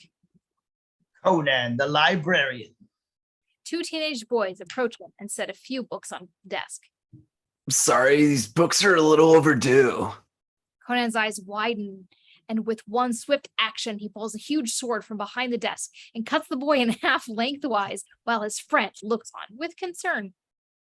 Conan the librarian. Close angle monitor. On the monitor, Conan is posing heroically with a stack of books. A chyron indicates the showtime. Tonight, only on U62. Interior U62 main room day. George is at a network type programming board, shuffling show titles. Bob is opening some mail at his desk. Okay, how's this for the new Friday night lineup? 8 o'clock, Druids on Parade, then Volcano Worshippers Hour, followed by Underwater Bingo for teens, and Fun with Dirt. Why not? Bob has been glancing through the contents of an official-looking envelope. He suddenly freezes. Oh, and get this. I got a call this morning from a guy who said he can swallow his own face. Can you imagine that? Bob, hello? What you got there? The ratings. Don't tell me we actually showed up on the list. We're number one. Say what? Bob walks over to George and hands him the rating sheet. We beat out the networks. This is unbelievable. Look at these numbers. We've got 3 shows in the top 5. Stanley Spadowski's Clubhouse went through the roof. Look at this. He got a 60 share. Do you know what this means? Now we're going to make some real money. George, we're the number 1 station in town. George and Bob stare at each other for a second, then both scream in delight. Interior Fletcher's office, Channel 6 day. Fletcher is sitting behind his desk, drinking coffee and opening the same official-looking envelope. As he studies its contents, his smug smile slowly turns into a look of horror. He loosens his grip on the coffee, causing it to spill. Full screen, U62 promo.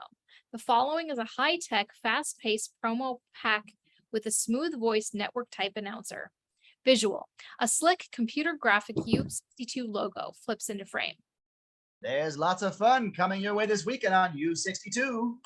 Two punks wearing leotards, spike bracelets, and a mohawk hairdo are on a simple exercise set. They slam into each other on count. First, slam your way to health as you stay fit with Spike and Tina. A bikini-clad girl and Henry Kissinger, or maybe look-alike, tangle in the mud. Next, it's time for another exciting round of celebrity mud wrestling with this week's special guest, Henry Kissinger. Typical sitcom look as one swishy guy chases another with a fly swatter. They make eyes at each other. Hold on to your funny bone and get ready for a laugh a minute with those darn homos. Sunday, graphic flies onto frame. Then, Sunday.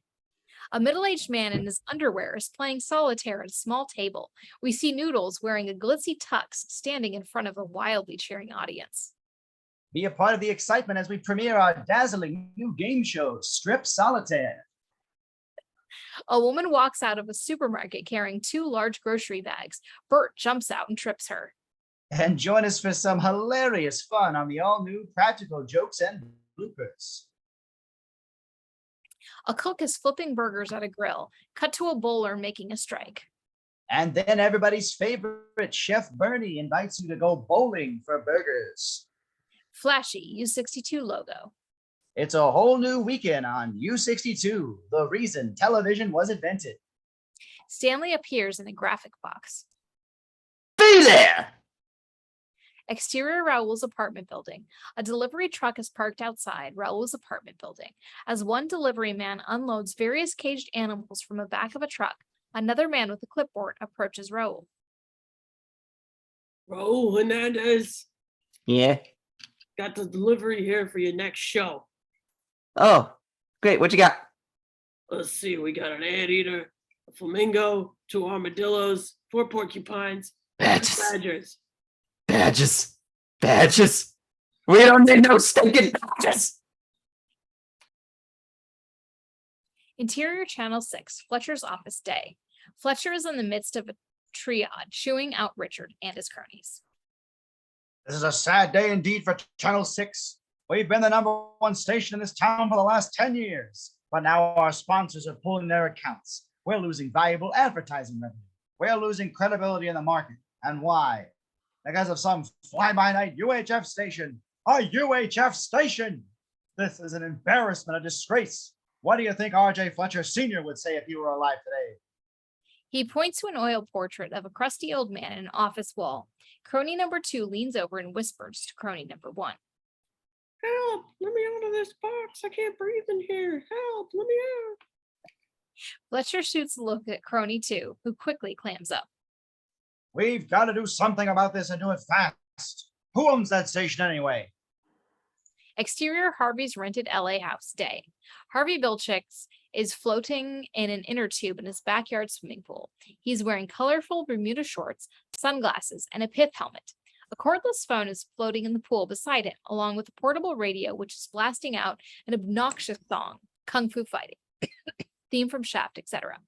Harvey ad-libs responses to the song until the phone starts ringing. He picks it up.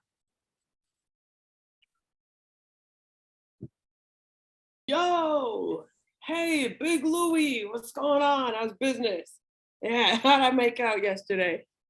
Interior Big Louie's day, intercut with Harvey. Bad news, Mr. Bilchick. None of your horses came in. Ah, well, sometimes you win, sometimes you lose. What's the damage? $75,000. Harvey falls out of his inner tube. He continues the conversation standing in the pool. Excuse me, Louie. I think I got some water in the phone here. How much was that again? $75,000.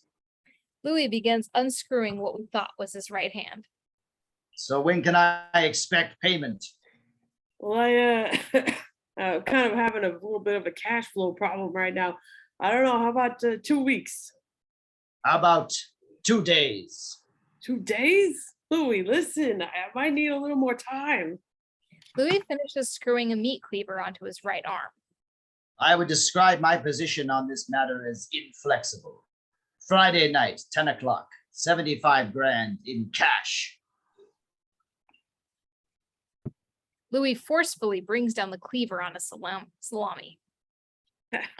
Well, you got no problem there. Don't worry about a thing. I'll have the money for you in 2 days. That's good, because you know, it would be a real shame to kill such a good relationship.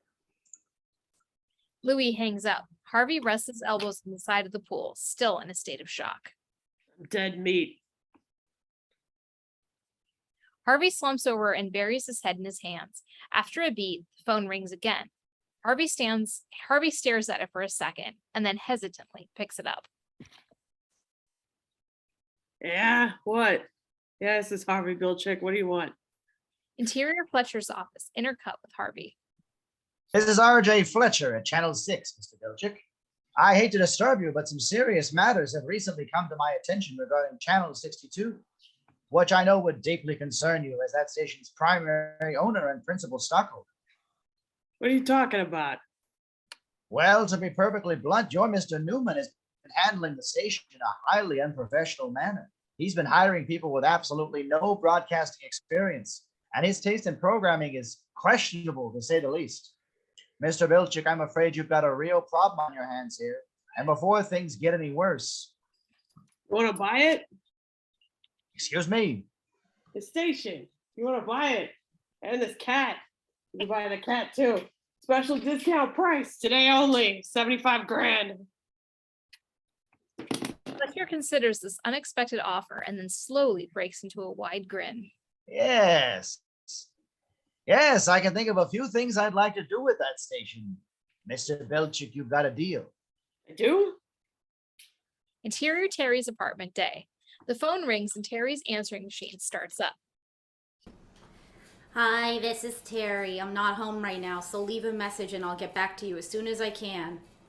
The phone beeps and we hear George sounding like a wounded animal. Teri, I'm sorry. Please forgive me. I've been such a jerk. Come on, give me one more chance. Please. Just one more chance. Please, Teri. Please. Please. Please. We pull back and see Teri listening to all of this. She's beginning to soften. Full screen movie promo. Visual. We hear off-screen sounds of police sirens and an escaping thief runs into frame, shooting behind him. He turns into an alley, stumbles and falls. He looks up. Tonight on U62. Camera slowly pans up from sandaled feet to reveal a man clad in a white robe, brandishing a lead pipe.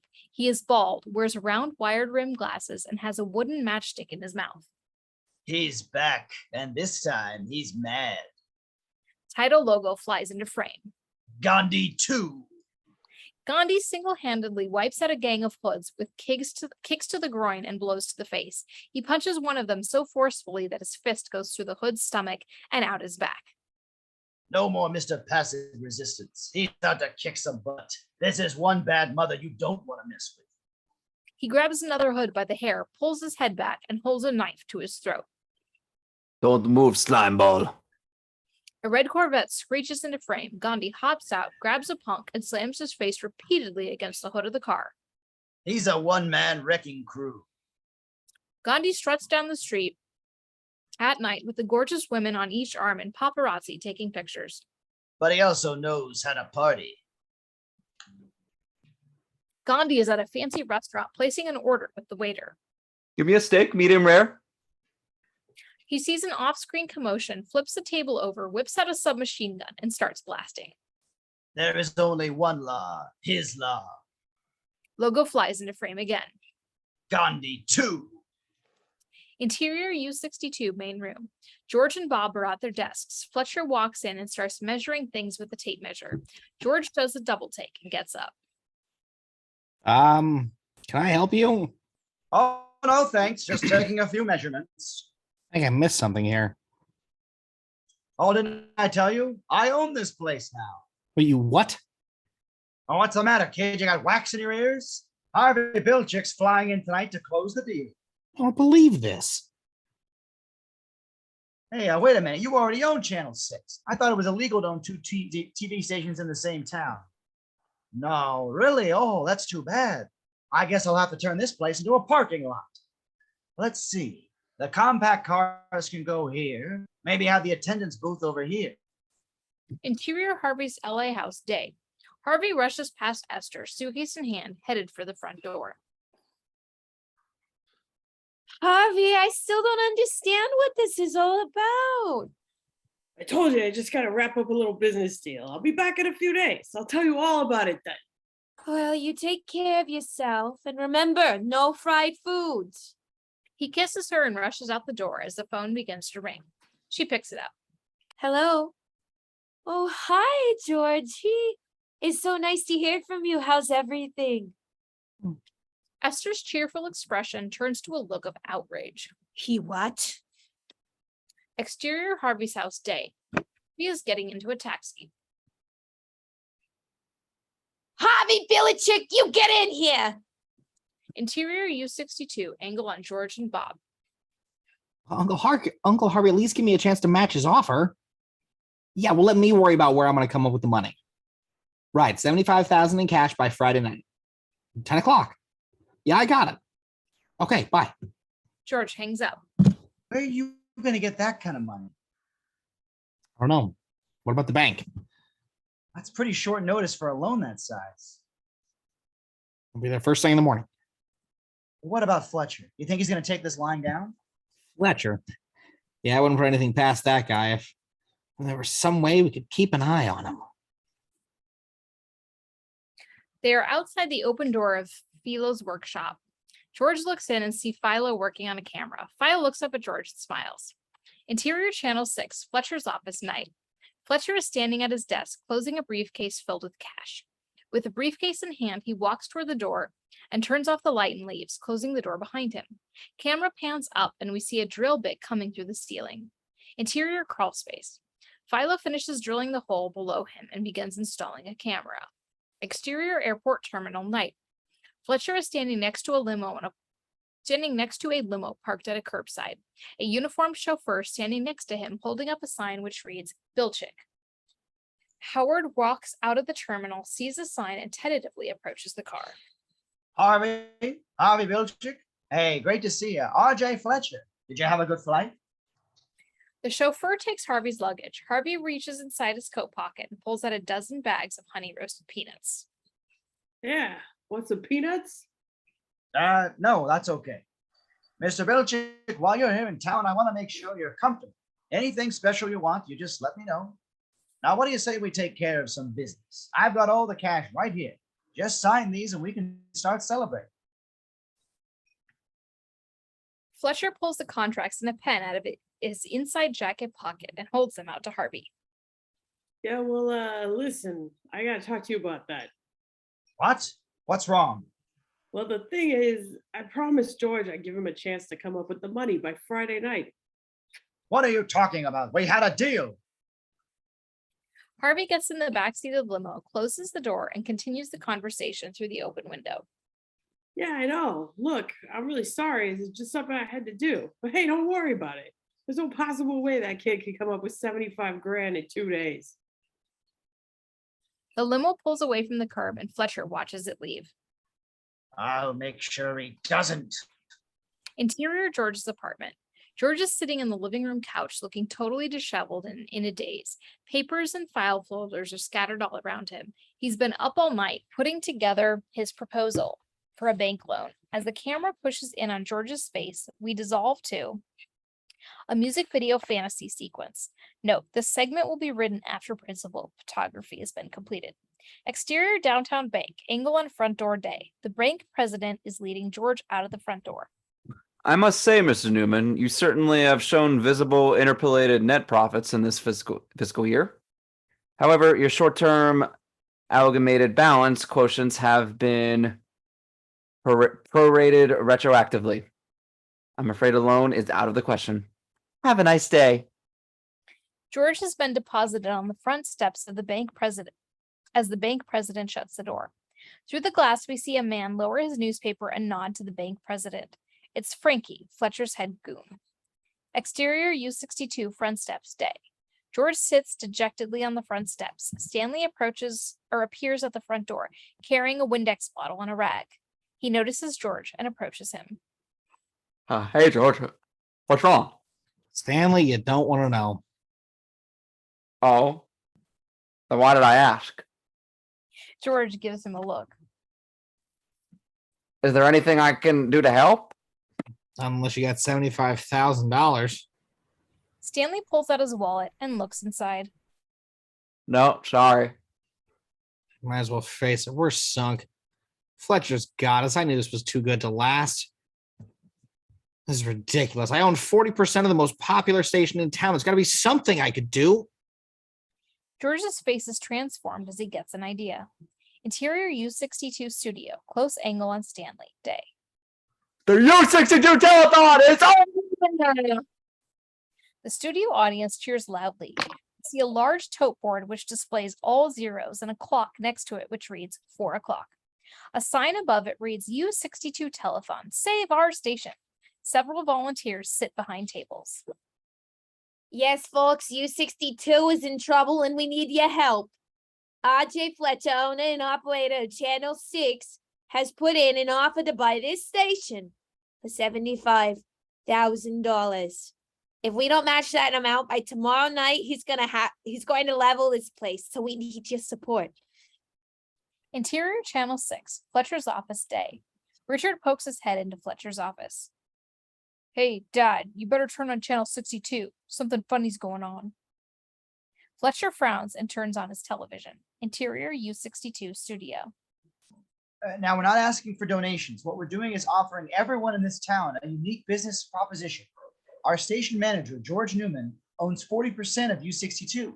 In order to raise the money we need, George has decided to sell his interest in the station to you, the community. Noodles holds up a stock certificate. This is 1 share of stock in Channel 62. Oh, there's more. Sorry, I have to scroll. Over the next day and a half, our goal will be to sell 7,500 of these at $10 a piece. If we succeed, you, the community, will own 40% of U62, and George will use the money we raise to buy the other 60%. Stanley sticks his head into frame. I'm calling out an SOS.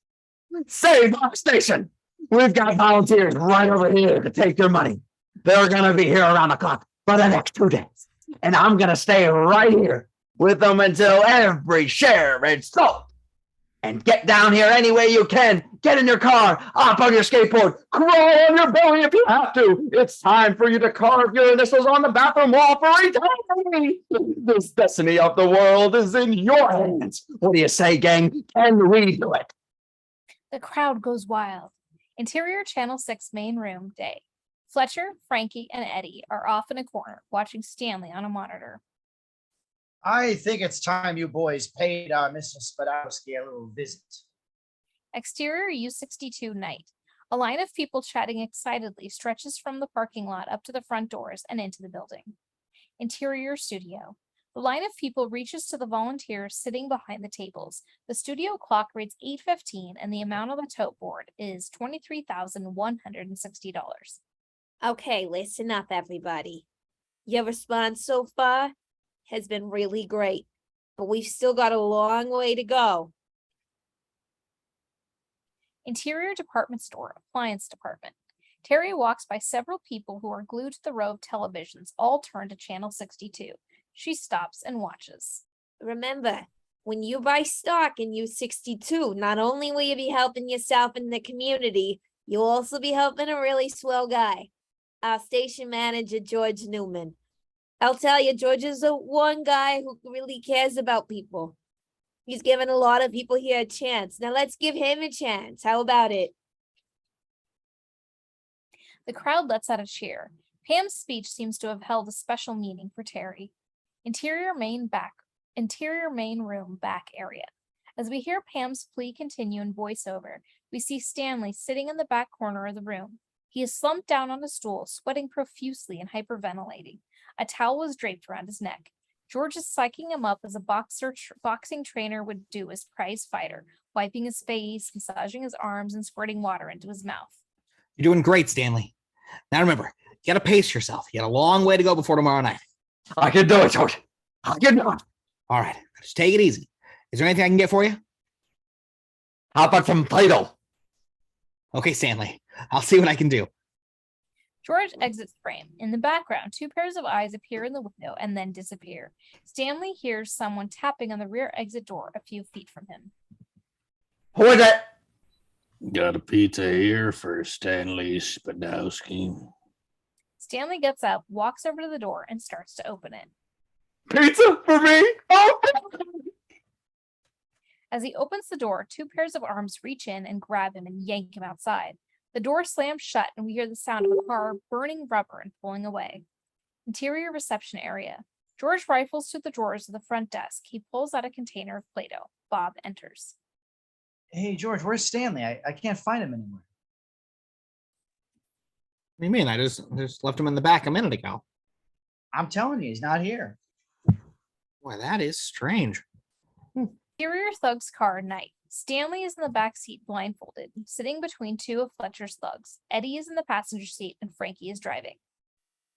So, are we gonna kill him? Nah, the boss just wants us to keep him on ice for a little while.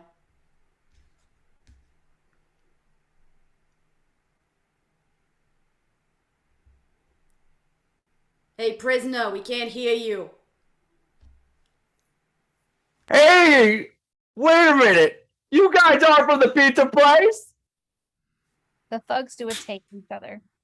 Interior U62 reception area. Pam approaches George with a look of concern. In the far background, we hear the studio audience chanting, Stanley, Stanley.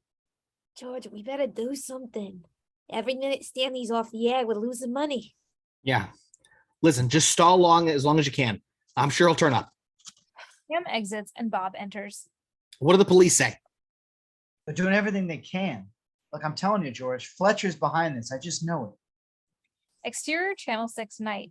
The thugs' car is parked in the back of Channel 6.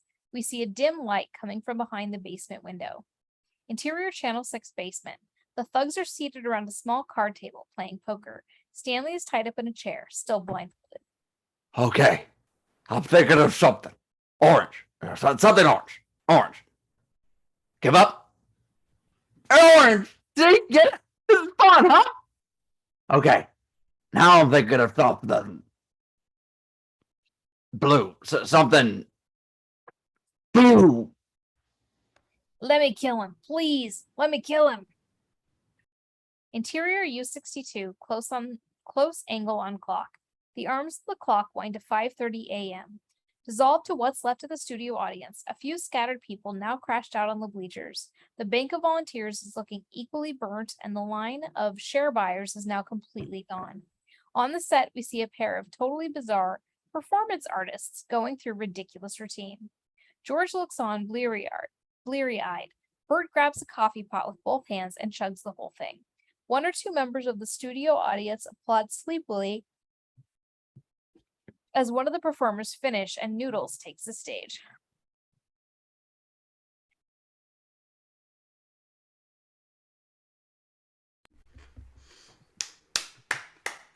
As I finish chewing.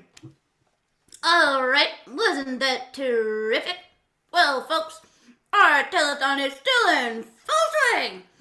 Right now, there's absolutely no waiting at the table, so come on down to the station and buy a few shares of U62 stock. You'll be glad that you did. Okay, now it's time for a very special treat. Ladies and gentlemen, please welcome Raul Hernandez and his fabulous trained poodles.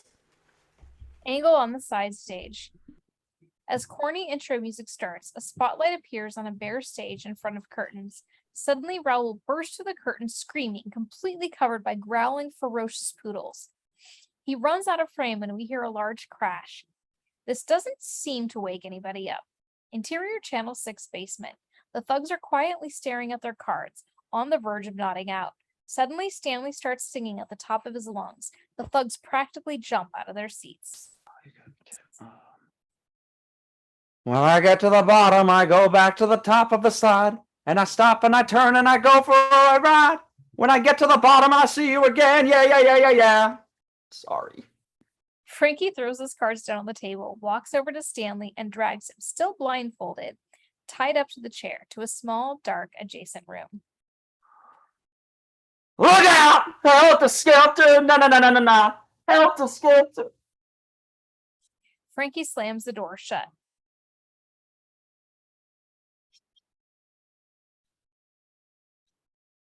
What's the matter? Don't you like the Beatles? Close angle on clock.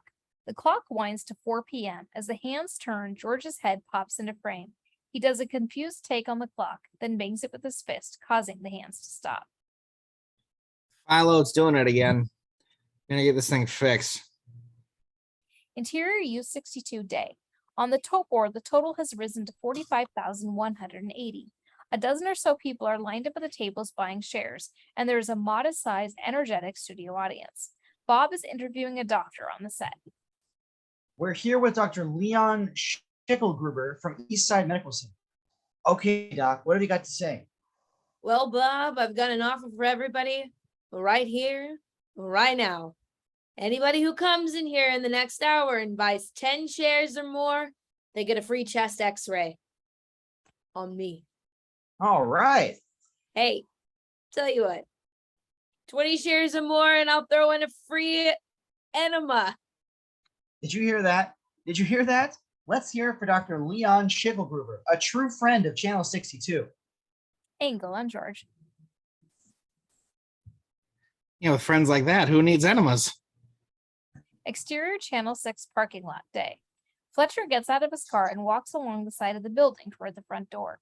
He is intercepted by the droopy-faced bum who steps right in front of him. Hey, mister, change? You got change? Do you mind? Get out of my way.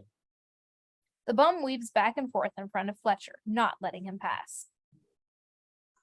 Hey, come on. Can't you help a guy out? Anything. Fletcher reaches into his pocket and flips the bum a penny. Here, don't spend it all in one place.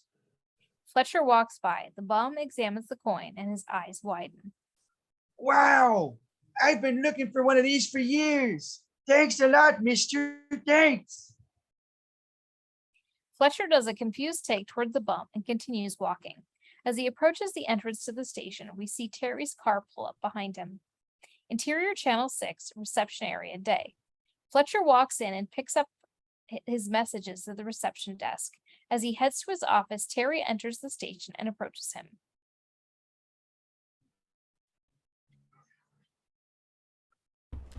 Mr. Fletcher, may I speak to you for a minute? Personnel is that way, young lady. Teri is walking behind Fletcher, following him towards his office. No, I'm not looking for a job. I wanted to speak to you about Channel 62. Channel 62. Oh, yes, my demolition crew is looking forward to turning it into a rubble heap on Saturday morning. Teri follows him into his office and closes the door behind her. Look, George Newman has turned that little station into something this community cares about. George Newman is a little two-bit punk who should never have stuck his nose where it didn't belong. Interior Philo's workshop. Philo is working on his lab when he notices the above conversation taking place on the monitor. He stops his work and watches. And if he sent you here to try and make a deal, you can tell him. George doesn't know I'm here. Look, it seems to me there's more than enough room in this town for the both of you. Besides, a little competition is always good for the community. Philo nonchalantly flips the record switch on a nearby video machine. The community. Let me tell you something. This community means about as much to me as a festering bowl of dog snot. Exterior Channel 6, day dissolves tonight. Interior Channel 6, basement, night. The four thugs are playing Scrabble. By now, the ashtrays are overflowing with cigarette butts, and the remnants of several meals are strewn about the table. Feel like I'm going crazy. How much longer we gotta stay here? Take it easy. Just another couple hours and this thing will all be all over. Telling ya, if you would just let me take care of him like I wanted to, we coulda. Frankie suddenly bolts up out of his seat. Whoa! What is that? What is that thing? What? Where? There! Right there! What the fuck is this? Frankie, it's a bug. Ugh! It's disgusting. Get it out of here. Calm down. It's just a harmless little bug. Frankie starts dashing around the room, frantically searching for something to kill the bug with. I can't stand it. I can't stand it. I hate those things. Ah, here we go. Frankie finds a mop in the corner. He rushes back to the table and repeatedly slams the mop onto it, screaming in anguish. He pauses for a second. He can't bear to look. Did I get it? Yeah, I think you got it and its whole family. I hate those things. He props the mop up beside the table and sits down again. The thugs resume their game. Suddenly, Stanley starts yelling from the next room. You guys? Hey, you guys! My blindfold fell off! You better go fix it! I don't need to. Hey! My show closed in the dark! Would you shut that guy up? Frankie gets up and walks over toward the adjacent room. Oh, I got an itch, I got an itch, I got an itch, I got an itch, I got an itch, I got an itch. Ah! Frankie opens the door. Stanley, I don't want to have to tell you again. Shut your mouth. You're making us nuts. Now I got 3 guys out here that would love to cut your tongue out. Now I don't want that they should have to do that. So be nice. Shut up. Sorry. During this, Stanley's gaze slowly moves from Frankie's face to the 3 thugs at the table. Close angle on Stanley. His gaze now turns to shock as the camera pushes in on his face and Frankie's words fade. Stanley's point of view. Stanley sees his long-lost mom.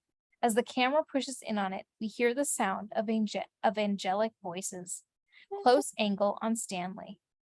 He is transfixed, staring at his mop as if he's found the Holy Grail. Suddenly, with superhuman strength, he bursts free from his ropes.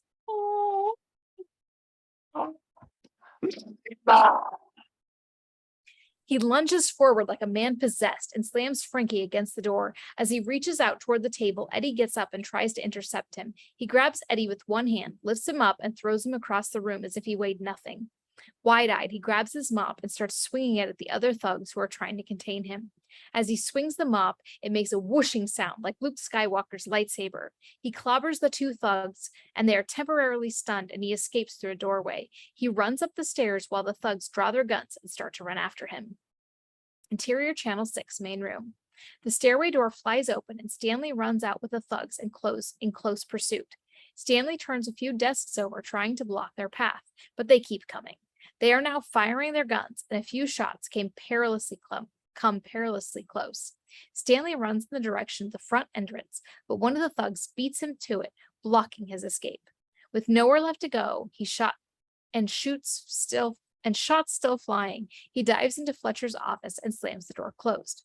Interior Fletcher's office. He locks the door and frantically starts propping office furniture against it.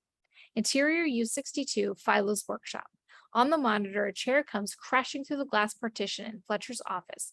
Philo looks up from his work and runs over to the monitors. He sees Frankie entering Fletcher's office through the broken partition. Stanley looks trapped. Stanley. Philo bolts out of the workshop to find George. Interior Fletcher's office. The rest of the thugs have followed Frankie into the office. They've all got their guns aimed at Stanley, who looks terrified. Don't move, Spadowski. Don't even breathe. Interior Philo's workshop. George and Philo burst into the workshop. I knew it. Fletcher. What are we gonna do now? I'll handle this. George turns and runs out of the workshop where Philo calls after him. George, hey, this looks pretty serious. Philo grabs the nearby phone and starts dialing frantically. Exterior U62 night. George runs down the street with a look of grim determination. As the camera pushes in on George's face, the entire scene slowly dissolves until George has become. Exterior Asian jungle day, major fantasy sequence. Rambo. As the sequence began, George is running through the exotic Asian terrain. He is stripped to his waist and sporting ridiculously huge muscles, special makeup. His hair is long and stringy, and he wears a trademark Rambo headband. He is carrying a large, jagged edge knife. George is still running when suddenly a bullet ricochets off a tree, inches from his face. He stops and slowly turns to face the enemy. Angle on Eddie, intercut with angle on George. Eddie, wearing jungle fatigues, is standing with an automatic weapon raised. He unloads a barrage of gunfire at George, who slowly begins walking towards him as the bullets fly. Through several intercuts, Eddie continues his rapid firing, while George, unfazed and unscratched, continues walking toward him. Suddenly, George stops, raises his heavy-gauge bow and arrow, and slowly twists a special explosive device into the tip of his arrow. He Yeah. lifts up the bow and arrow and takes steady aim at his enemy. Wide angle, George and Eddie. We see that George is standing about 5 feet from Eddie. As Eddie continues his barrage of bullets, George releases the arrow and Eddie blows up. George slowly turns and exits frame. Exterior Asian terrain. George sneaks into enemy camp. He notices thug number 2 in a nearby guard tower, wielding a machine gun. George pulls out a compact mirror and angles it so that the light is flashing in the thug's eyes. The thug clutches his eyes, screams, and falls off the tower. George moves quickly to a small shack where Stanley is being held prisoner. Stanley is in tattered clothes and looks like an abused prisoner of war. George flips up a ridiculously simple door lock and throws open the cell door. Come on. You're going home. He grabs Stanley by the arm and takes him to a nearby conveniently located helicopter, ready to take off. A man wearing a straw hat is sitting beside the booth with a sign that says, "Helicopter rides, $20." George flips the guy a bill. Before they can board the chopper, a large army from the enemy camp rises and unloads a gigantic barrage of machine gun fire at them. As Stanley hides behind George for protection, George pulls out a small automatic weapon and fires a brief burst of the enemy.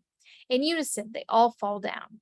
After another brief burst from George, the whole place blows up.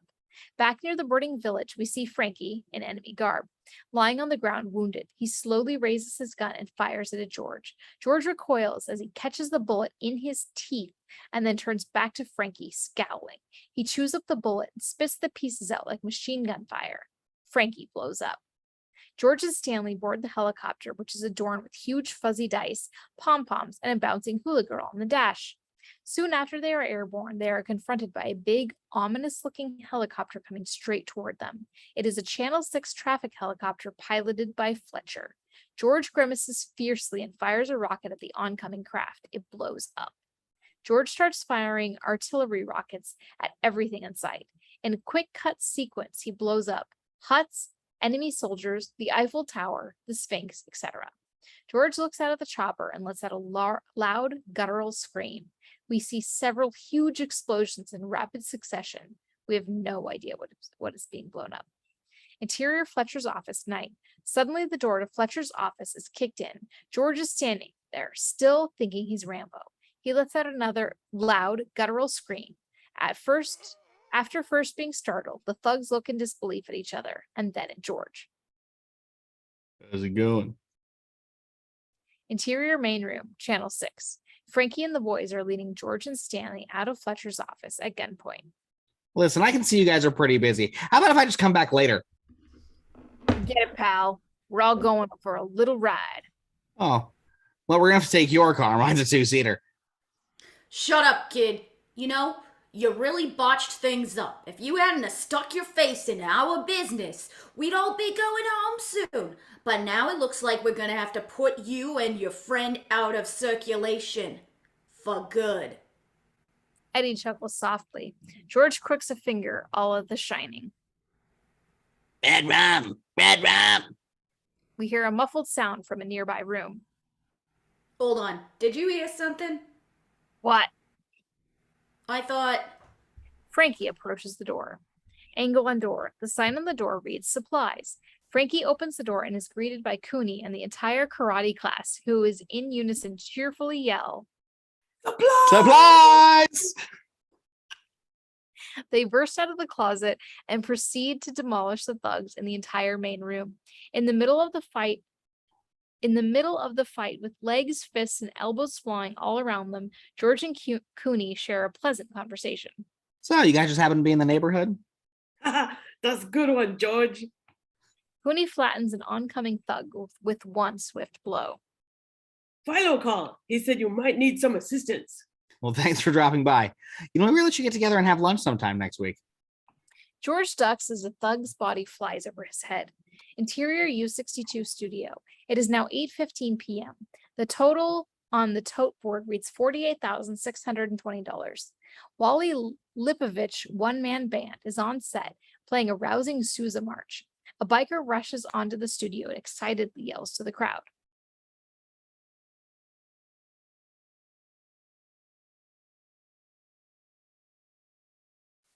Hey, everybody, they're back. Everyone lets out a big cheer and follows the biker out of the studio. Noodles grabs his remote camera and scurries after the crowd. Exterior U62 parking lot, night. Kuni's pickup truck approaches the building. George and Stanley are holding onto the roll bar in the back of the truck, surrounded by Kuni's class. A line of cars has followed them back to the station. Everyone is pouring out of the building to greet our heroes. Cheering wildly, they carry Stanley on their shoulders on the front steps. Bob approaches George. Hey, pal, you okay? Piece of quiche. Interior Channel 6 main room. Fletcher turns on the lights and is shocked by what he sees. The place is totaled. Frankie and his thugs lie dazed on the floor. Exterior U62 parking lot, night. The crowd is chanting Stanley's name. Give me light! Give me light! The cars parked along the immediate perimeter turn on their headlights, eliminating Stanley. Bert lifts Noodles and his camera on top of his shoulders. Stanley motions to everyone to be quiet as someone places a microphone in front of him. Friends, there comes a time in every man's life when he has to look at the potato of injustice right in the eye. Well, I've been to the depths of hell, and believe me, it smells real bad. There's a powerful, evil force at work in this universe, and it lives at Channel 6. I've seen it. And I don't wear it to rear its ugly, greasy head here. Do you? No! No! I can't hear you! No! No! I can't hear you! No! Wait, hold on a second. Stanley suddenly remembers he's wearing earplugs and takes them out. Say it again! No! No! That's right! Okay, George, take it! Stanley yanks George to the mic. Listen, time's running out. We've only got a couple hours left. If you want to keep the station on the air, we need your help. We need your money. Stanley pushes George away from the mic and screams into the camera. I want you to turn off your TV sets and get your butt down here right now! Interior Channel 6 studio. A makeup person is putting the finishing touches on Fletcher, who is sitting behind the news desk, preparing to go on the air. He reads to himself from a sheet of paper he holds in his hand. Tonight, I'd like to focus on a certain local television station, which is a threat to our society. Its ringleader, a man who goes by the name of George Newman. This man is a menace and should be locked up. He thinks for a second, then crosses out the last line and writes, Should be publicly tortured. Interior Philo's workshop. Philo is watching Channel 6 on a monitor. Close angle on monitor. A special report logo appears. And now, a special report from the owner and general manager of Channel 6, R.J. Fletcher. Fletcher's obnoxious pus fills the frame. Good evening, ladies and gentlemen. I come before you tonight to speak on a matter which is of grave concern to us all. Interior Channel 6 studio.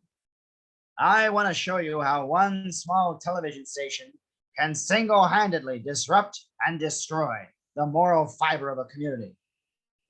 Interior Philo's workshop. Philo throws a switch on the strange-looking piece of equipment, and a light which reads, Signal override, standby, starts flashing, accompanied by a weird humming noise. The following may upset you. It may even shock you. Philo throws another switch. Exterior Channel 62, angle on transmitter tower, night. Multicolored sparks and strange shafts of light start flying off the tower. Interior Philo's workshop. But I feel it is my duty as a concerned citizen to bring you this important message. The screen turns to static for a split second, and then to a close-up of Fletcher and a continuation of the earlier scene with Teri in his office. This community means about as much to me as a festering bowl of dog snot. Philo smiles and starts munching on some popcorn. Full screen videotape. You think I care about the pea-brained yokels in this town? If you took their combined IQ and multiplied it by 100, you might have enough intelligence to tie your shoe if you didn't drool all over yourself first. Interior little old lady's house. A sweet-looking little old lady is watching, horrified. You want the truth? I'm nauseated to think that I actually live in a town full of such pathetic, cretinous wimps. Interior suburban living room. A husband and wife and their 2 kids are seated in front of the television, looking shocked. I can't stand those sniveling maggots. They make me want to puke. Interior Philo's workshop. Philo is definitely enjoying this. But there is one good thing about broadcasting to a town full of mindless sheep. I always know I've got them exactly where I want. On the screen, Fletcher grins, indicating the palm of his hand. Philo throws a switch. The screen turns again to static, and then back to a shot of Fletcher live at the Channel 6 studio. He is watching a studio monitor in a state of complete shock. Suddenly, he realizes he is back on the air and quickly bolts out of his chair, falling down in the process. Exterior U62 parking lot, night. A few volunteers position the tote board and clock in front of the steps. Bob is set at the table next to him and is busy selling shares.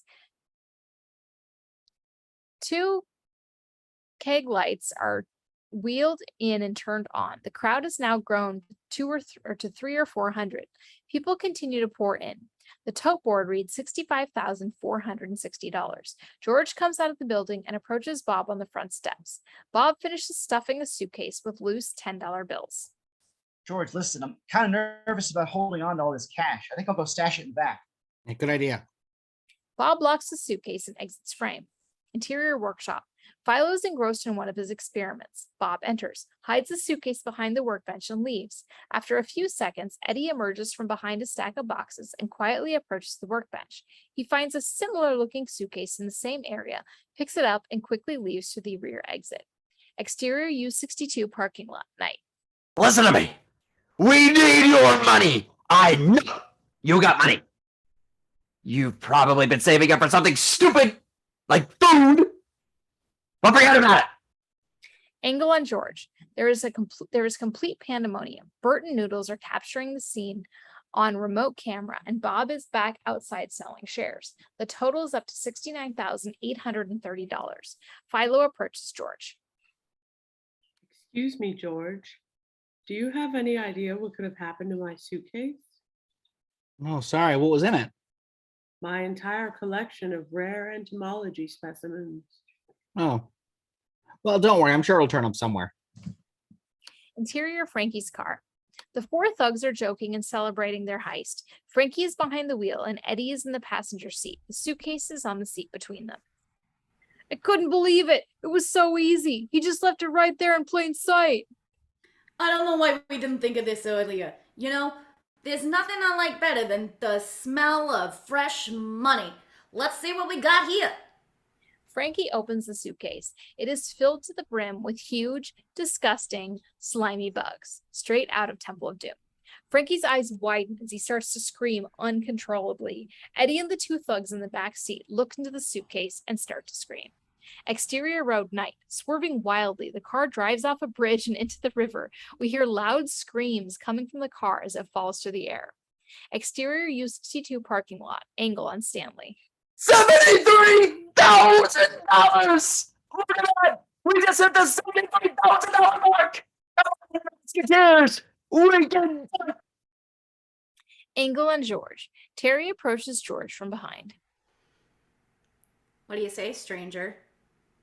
George turns around and sees her. He is stunned. Teri, what do you... I thought you never wanted to see me again. Whatever gave you that idea? Well, I think my first clue was when you said you never wanted to see me again. Oh, well, I guess we can talk about that later. Here, this is for you. It's not much, but I hope it helps. Teri hands George an envelope. He looks inside and finds a small, neat stack of bills. I don't know what to say. Bob races in and grabs the money from George's hand. Say thank you, George. Nice going, kid. Bob exits. George, no matter what happens tonight, I just want you to know that I'm very proud of you. They embrace and Teri gives George a loud neck raspberry. George laughs and then notices Harvey approaching. Hey, Uncle Harvey, listen, we'll definitely have the money for you. It just may take a few minutes longer than expected. Look, kid, if it were up to me, you could take all the time you wanted. But, you know, Big Louie is a punctual kind of guy. I wouldn't want to keep him waiting. Exterior U62, close angle on clock. It's 9:59, angle on Stanley. Okay, I know a lot of you people probably like to wait until the last minute. Well, this is it. This is the last minute. Ankle on crowd. Fletcher is cutting his way through the crowd, carrying a suitcase. He is met with boos and hisses. Bob and George are frantically trying to sell off the remaining shares. The crowd is going crazy. As the clock winds down the last few seconds, Fletcher enters, reaches down, and yanks 2 electrical cords from their sockets. The keg lights go out, and the second hand of the clock comes to a rest at exactly 10 o'clock. The tote board next to it reads $73,120. The crowd protests. This party's over, Mr. Newman. You could say that again. The crowd falls into a hush as a long black limousine slowly makes its way to the front steps. The license plate reads B. Louie. One of Big Louie's henchmen, dressed in black, gets out of the car. Okay, Fletcher, you win. Give me the money. Harvey reaches out for Fletcher's suitcase. Fletcher pulls it away. Settle down, all in good time. The henchman approaches. Mr. Billichick, I believe you have something for us. Absolutely. Harvey reaches again for the suitcase. Fletcher pulls it away a second time. Please. Gentlemen, if you don't mind, there's a few things I'd like to say to these people before this transaction takes place. Harvey and the henchman do a puzzled take to each other. Harvey looks as if he's about to excrete masonry. Fletcher approaches the microphone. He's about to milk this moment for everything it's worth. Dear friends, I'm deeply touched by this display of generosity towards my colleagues in broadcasting, however misguided it might be. So as the new owner of this property, I've decided not to tear down the building after all. I'm going to make it into a laundromat. Furthermore, George looks down dejectedly as his compatriots sullenly watch the proceedings. The droopy-faced bum approaches. hey, mister, And now, okay? The bum shrugs, reaches into his pocket, and pulls out a huge wad of bills. I was just wondering if it was too late to buy shares. I'd take whatever you got left. George's eyes bug out. How much is that? $2,000. Keep the change. The bum slaps the wad of bills into George's hand. George looks up at the tote board, then turns to Bob. He grabs his suitcase, stuffs the money into it, and starts to exit. Bob, would you please take care of this gentleman? Angle on limo. George approaches Big Louie in his limo. Big Louie's tapping his fingers impatiently on the side of his car. Excuse me, Mr. Big Louie, sir. The fingers stop. Uncle Harvey wanted you to have this. $75,000. Okay, it's all there. Big Louie takes the suitcase and rolls up the window. Fletcher is still addressing the crowd as a limo begins to pull away. I'm sure you'll realize one day that by shutting down this hotbed of subversive activity, I'm actually... Hey, what's going on here? Where are you going? As the limo drives off, George turns to Harvey and hands him a contract. Uncle Harvey? Harvey shrugs, takes the pen from George, and signs the bottom of the contract. Fletcher sees this. Now, wait just 1 minute here. What do you think you're doing? Harvey finishes signing, and George leads up, holding the signed contract high in the air. We did it! The station's ours! The tote board flashes $75,000. The crowd goes crazy. Fletcher is furious. You can't do this. We had a number, an oral contract. I'll sue. Blow it out your ear. A distinguished man approaches Fletcher. RJ Fletcher, What's it to you? I'm John Vickers from the FCC. I've noticed that your station is late this year filing for its license renewal. Now, normally this kind of violation would be punishable by a stiff fine, but I've been watching you lately, and you've made a big impression on me. So I'm suspending your license, effective immediately. You're off the air. What? While Fletcher stands there in shock, Pam moves in, holding a mic, and followed closely by Bert and his camera. Yes, ladies and gentlemen, an incredible turn of events. Not only has the once powerful corporate broadcasting giant been thoroughly crushed and defeated, they've now been stripped of their license by the FCC. What do you have to say about this, you worthless slobbering pig? Ham holds the mic up to Fletcher, who is frozen in disbelief. Angle on crowd. Richard is running through the crowd towards his father. Dad! Where's my dad? What's happening here? Suddenly he trips and crashes to the ground, landing face first into a puddle. He looks up and sees the cause of his fall. Oh, did I do that? Whoopsie! Angle on front steps. Stanley jumps up and grabs the mic. What do you say, kids? Let's get him up here. The chairman of the board, the leader of the pack, the chicken of the sea, my buddy, George Newman. The crowd cheers as Teri gently nudges George forward. He takes the mic from Stanley. Well, I guess we did it, huh? The crowd lets out a big cheer. I just really want to thank all of you here tonight for everything you've done. I especially want to thank the loyal staff of U62, the greatest bunch of people I've ever known. If I live to be 30, I'll never forget you guys. Thanks, everybody. Thanks for keeping U62 on the air. The crowd roars its approval. Fletcher is standing off to one side, still in a daze.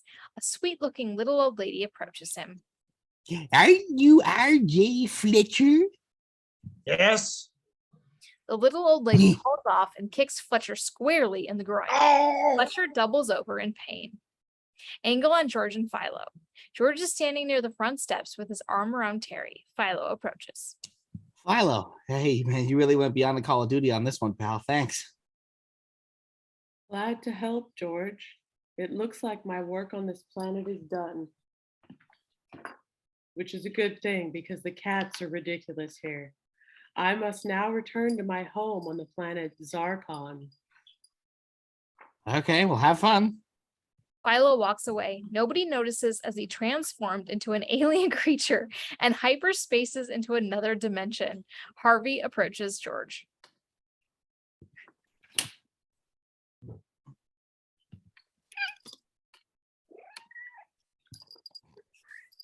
Hey, nice going, kid. I didn't know you had it in you. You're okay. Thanks, Uncle Harvey. Have a nice flight back to the coast. Say hi to Aunt Esther for me. Angle on Fletcher. Fletcher is still doubled over as the droopy-faced bum approaches. Hey, I know you. You're the guy that gave me that 1955 double-die Denver Mint penny. Thanks a lot, mister. That thing was worth a fortune. After I cashed it in, I had enough money to buy a whole bunch of shares. Plus, I got this neat watch. Look, it's a Rolex, see? Fletcher completely loses it. Angle on George and Teri. Stanley enters. Stanley, congratulations. You really pulled us through. George, I just want you to know I'm mighty proud to be part of your team. Well, I'm mighty proud of you too, Stanley. In fact, I'd like to present you with a small token of my gratitude. George hands a small trophy to Stanley. It is the figure of a man holding a mop in one hand and a microphone in the other. Stanley is deeply touched. He reads the inscription on the plaque. Stanley, world's greatest janitor and TV star. Oh, George, this is too much. You shouldn't have done this. I don't know what to say. I can't. You're my best friend in the whole world. He tearfully throws his arms around George, who looks slightly uncomfortable by this show of emotion. Suddenly, Stanley breaks away. I'm going to go show this to everybody now. Bolts out of frame. Angle on George and Teri. Bob enters.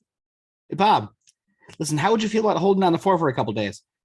Maybe I'd take my friend here on a little vacation to celebrate our anniversary. Or what? The 3rd anniversary of our first date. And Teri, don't tell me you forgot. Teri blushes and grins sheepishly. Well, good luck, you two little love potatoes. Don't forget to write. George and Teri start walking away from the crowd, hand in hand. George, Uh-huh. you know those dreams you're always having? Yeah. Angle on Teri. Well, do you think maybe sometime I could be a part of them? Angle on George. He's now dressed like Rhett Butler, complete with gray Confederate suit and slicked back hair. Honey, from now on, you're going to be in all of them. Angle on Teri. She's now dressed like Scarlett O'Hara. Oh, George. Angle on George. The background is now somewhat different. Wind is blowing through George's hair. Darling, let's leave this place right now. Let's go this very minute. Angle on Teri. Same nondescript, but definitely different background. Same wind. Now, dear, please, let's wait till tomorrow. But why? Why? Medium shot, George and Teri. Because tomorrow is another day. I knew she was going to say that. As they embrace in a kiss, the camera pulls back slowly to an extreme wide angle, which reveals them standing atop a majestic cliff at sunset. A magnificent rainbow suddenly appears behind them. The music reaches crescendo, and the entire screen turns off like a giant TV set. And that is UHF. Thank you all so much for joining us. I hope you had fun, and hey, we'll see you at the next one.